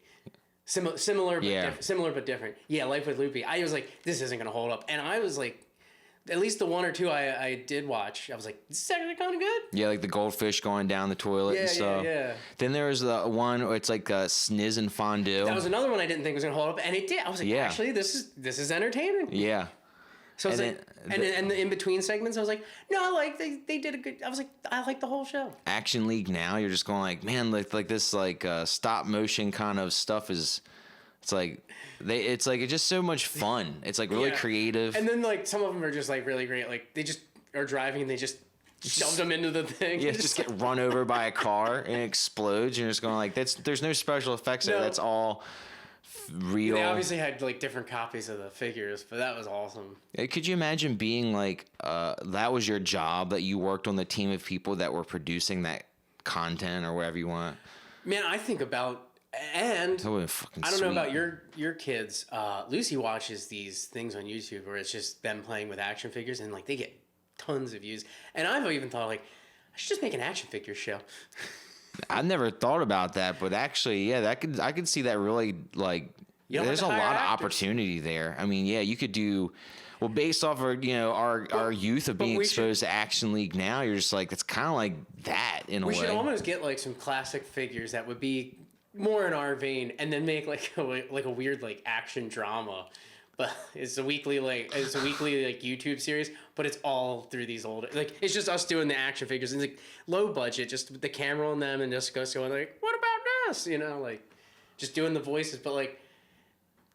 I mean, if you're entertaining enough, there would definitely be a market for it. I had a kick there. I was watching this one YouTube channel. I was like something like the craft, not the Craftsman, but like Steady Crafting, and it was this guy that uses like a sock puppet, and he does crafts. So it's a lot of like almost like ASMR stuff where you're hearing this dude's voice. He's got a very unique, distinctive voice, and he does like crafts where he there's a lot of like stuff around creating like action figures. Okay. And so like in watching a lot of this content for a period of time, I like gained some understanding with just like how feasible it is for like a regular person to like create their own, with like the access with 3D printers, affordability, and like software that's probably open source and free, that you could like design something, print something. And then like the idea that Action League now, like they had to have had like dozens and dozens or hundreds of like copies of those figures for the way they destroyed them in the episodes. Speaking of old 90s cartoons, me and Keith had these toys for do you remember Conan had a cartoon? Yeah So we had like the toys that the flesh that is the Conan that was the Conan base. Like he had black, like that particular toy had like black hair and he had like different armor on, so like they put stuff on, but that is that same base. Like that figure that's where they got that. Dang. Well, I wonder if the other ones were like, what they would. The one was definitely like a G.I. Joe type, like our style G.I. Joe. What was like Stinky or something? Yeah, Stinky Diver. Stinky Diver. And one was probably they were just melting G.I. Joes, the Melt Man. Melt Man. Some of the names of those characters, I was like, dude, that should be like an album or like a song name or like a porn name or something. Like Stinky Diver. I love that the mayor is just evil, inherently evil. Yeah. And then the doll, the girl that was like, it's like, well, that had to have probably been some sort of off-brand Barbie or well, I guess superhero, more of an off-brand Wonder Woman or something. Yeah. Yeah. But yeah, I would say like Kablam was definitely. But it seemed like with Snick, I brought up Snick, and Yeah, so at some point, Snick started having more programs. I was just like, I was like, Kenan and Kel was like, it's all right, like. yeah. When I say I watched it, like I was not as into Kenan and Kel, but it was definitely on. Was My Brother and Me on Snick, or was that just? No, I think I have an answer for that. My Brother and Me. There was always a random section of shows that really only showed up on Sunday. Day. Yeah, it was like a day Sunday show, and like that was a Sunday show, almost like Nickelodeon felt like Yeah. like secondary, like they secondarily thought of like. I remember watching My Brother and Me, and like they had like this like giant toothbrush and like leaning in the corner of the room, like the room was like decorated, as a kid's stuff, but they had this gigantic novelty toothbrush that was just like, I want one of those. In my dentist's office. That's funny. I haven't thought about this, but yeah. So yeah, I was like, oh, like the dentist's office. I don't know why, but or what Wienerville purpose it would was a serve. Sunday Oh yeah, show. yeah, Wienerville, yeah. I remember holidays as a kid, just sort of like how like for like a month before a holiday happened, that like the programming that would like ramp up for that holiday, just how much excitement there was for holidays because of that kind of stuff, like, and that like your certain cartoons, the ones you liked or didn't like, or shows would do like themes for the holiday, and like I definitely remember like Wienerville doing like a Hanukkah and like the latkes and stuff, and like they like the shows kind of like just did a nice mix of culture that like when you're a kid you're like, well, we didn't celebrate Hanukkah, but because of that show you'd learn about certain things. I think Rugrats, they did the dual where it was like they did Hanukkah and Christmas because of the two parents or whatever, and it was like kind of like as an adult when you like lose that sort of like avenue of. They still do it because when we went to Hershey for the Halloween thing a couple weeks ago, we did watch a little TV through the hotel, and of course with Lucy we had some Nickelodeon on, and they are doing like everything's doing their Halloween episodes now marathon. It's like I feel like jaded as an adult now with that stuff, where I'm almost like I'm just like cynical about all of it, and like everything's a commercial, and everything's about like capitalizing on this, and it's just like you see through all the holiday commercials when you like I've watched like the blocks of commercials that were like holidays, and you're like, oh, I remember this one, oh, I remember that one, and it's like just something about like just ringing out from it like negativity, just being like, this is all about making money. They're just making money off of. I'm at least able to pull myself back and realize I'm a hypocrite on some of it, because you do the like, goddamn, Paw Patrol is nothing more than just moving merchandise, and then you're like, well, I really like the Ninja Turtles, and that really became nothing more than moving merchandise. Yeah, Nickelodeon in general had a fair amount of things that they I think had like toys and represent things like that, but also too like so the channels watch was like there was Cartoon Network, that was what, channel 33 or something. It was in the 30s. It was like 31, 32. Nickelodeon was like 51, wasn't it? Yeah. Yes, it was. MTV was channel 42. 42 and 43 was VH1. VH1. E was like, what, like 40, it was like up in the upper 40s, or maybe 49 or 50. I know maybe 46 was USA Network. Yeah, and TNT was 40, up like right next to it. Sci-Fi, and then like I know 35 and 36 for ESPN, ESPN2. Cartoon Network was in there though. Cartoon Network was like low 30s, because it seemed like the upper 20s were a block of nothing. And Cartoon Network would have been right around there with it. Somewhere. I think it was right behind. It was like 32, wasn't it? Wasn't it like right before it? It could have been. It could have been. So as a kid, it seemed like default with channel surfing, you were like hitting Cartoon Network, Nickelodeon, but then like Comedy Central was like pretty early on you'd hit that up, and I feel like it's how I saw a lot of just movies, and stand up stuff at a pretty early age.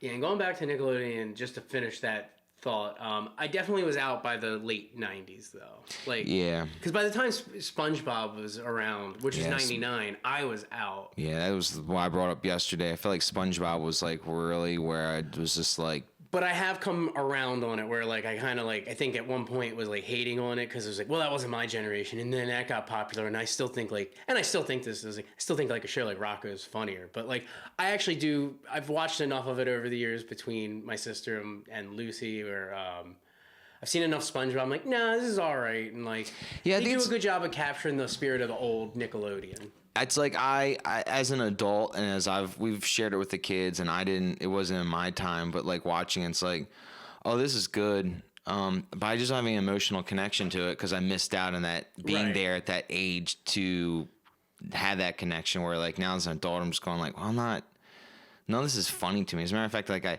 hate this, but I'm going like, no, it's good though. But I'm like, this isn't. It just reminds me of shedding a certain chapter of adolescence where you're just going like, the things I liked a lot, now they're not even playing those as much, if at all. And it's like it's being replaced by these other ones. And you're just sort of like looking to you're like maturing. So you're like, yeah, I was watching probably Comedy Central more. Mm-hmm. And, probably just watching television a little bit less because, now I have a, after school job or something, right. or, I'm hanging out with friends because we have vehicles to escape just being stuck at home. Right. We're gonna watch, or Wednesday nights. That's Ripley's Believe It or Not and Tales from the Crypt. I didn't know there was an era where that was like a Wednesday night. On Tales from the Crypt on what channel? Because for me, Saturday nights on Fox was Tales from the Crypt. So there were different. I'm sorry, there were different eras. This era was like they were doing reruns, like early 2000s. As one of the cable channels. I don't know if Sci-Fi or one of the Turner networks. One of the cable networks was doing reruns. Like it would do back-to-back episodes of Tales from the Crypt. Dang. And I remember it was would have been like thing. TNT or something. It may have been because, like I said, whatever one had Ripley's Believe It or Not with Dean Cain.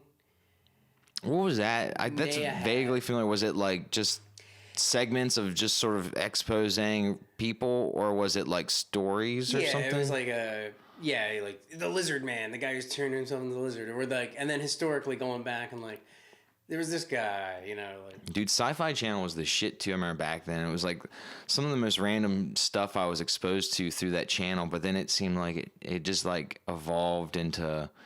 Dude, like the last time I was watching that channel, I was just like, dude, it's like 60% commercials.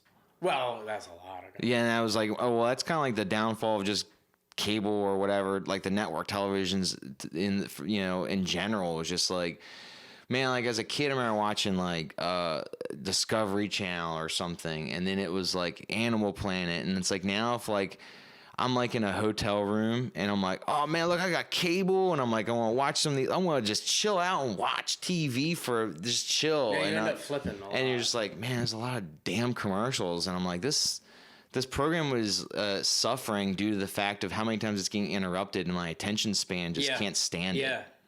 It's like, damn, I don't want to pull out my phone to eat up the time of commercials. And it's like, even streaming, it's like, it has commercials, but it's like, it seems better. No, not like that. Yeah, nothing's like this. Yeah, like it's like, some avenues you have the choice of skipping, so then that makes it a little bit more bearable.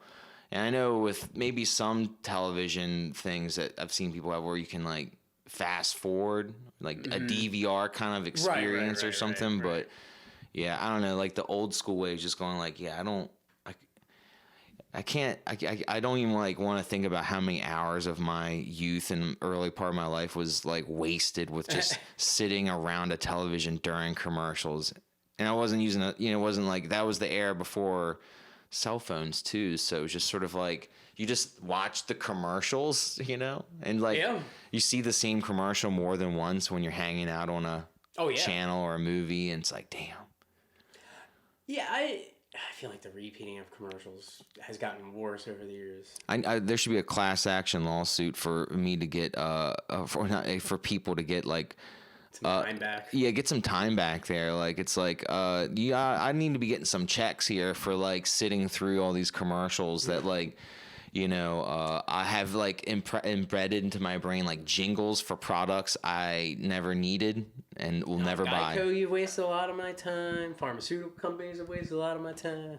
Now, you know, some of those though, it's like, man, like when you're a kid and you see a lot of commercials for like toys and stuff, and the jingles from those things. Some of those things are like hyper pop songs or something where it's like they're like so catchy. You get caught in the crossfire. Crossfire. I brought up Perfection, like, because I saw that in a YouTube compilation of like, I don't know, it was like Cartoon Network 95. Yeah. And it was, I saw that and I was like, goes perfection. Yeah.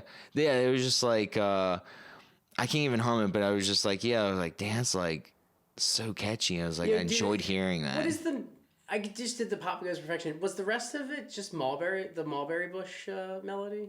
Yeah, it was like a familiar melody that like kind of like took that and then just sort of. It wasn't those lyrics, but like Pop Goes Perfection. Yeah. Yeah, that's right.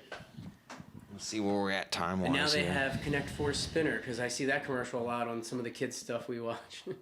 1:58. We're closing on the 2-hour mark. I think that's probably a reasonable place to wrap up. Yeah. And I didn't change any of the levels, but yeah. I think we should be all right. And like, so yeah. We're not gonna show like this. The final thoughts, I think, would be like I look forward to another one, and yeah, now I gotta come up with another pop culture theory for you. So I have like a main event every time. It seems like we could probably yeah, we're fine, dude. Like I don't even know if I'm going to be like like the one I did with Kevin yesterday. Like I was kind of like combing through, and I was like, I don't see myself like listening through this from the beginning to the end. Mm-hmm.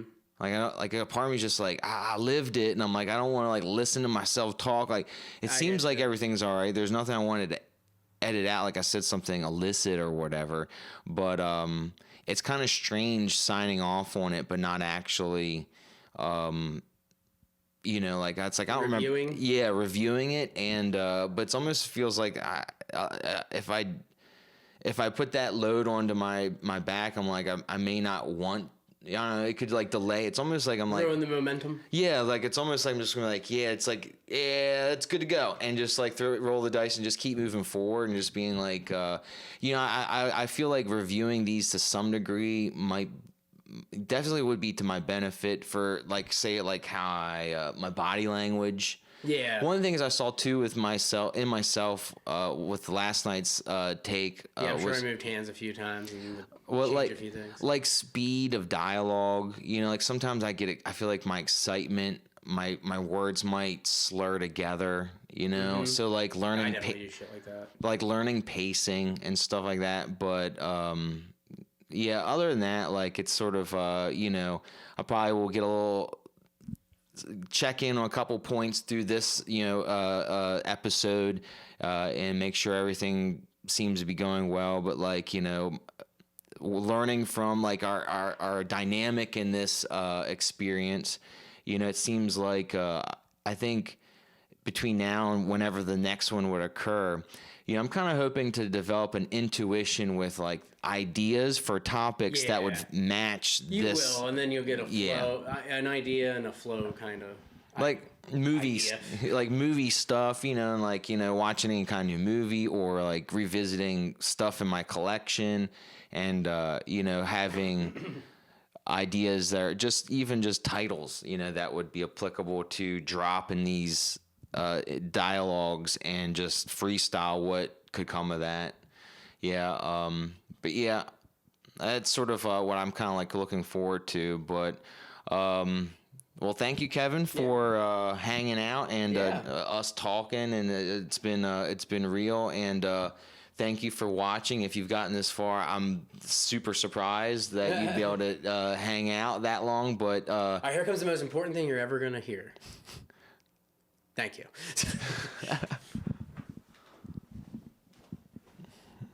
Bye-bye. It's a good thing you stuck around.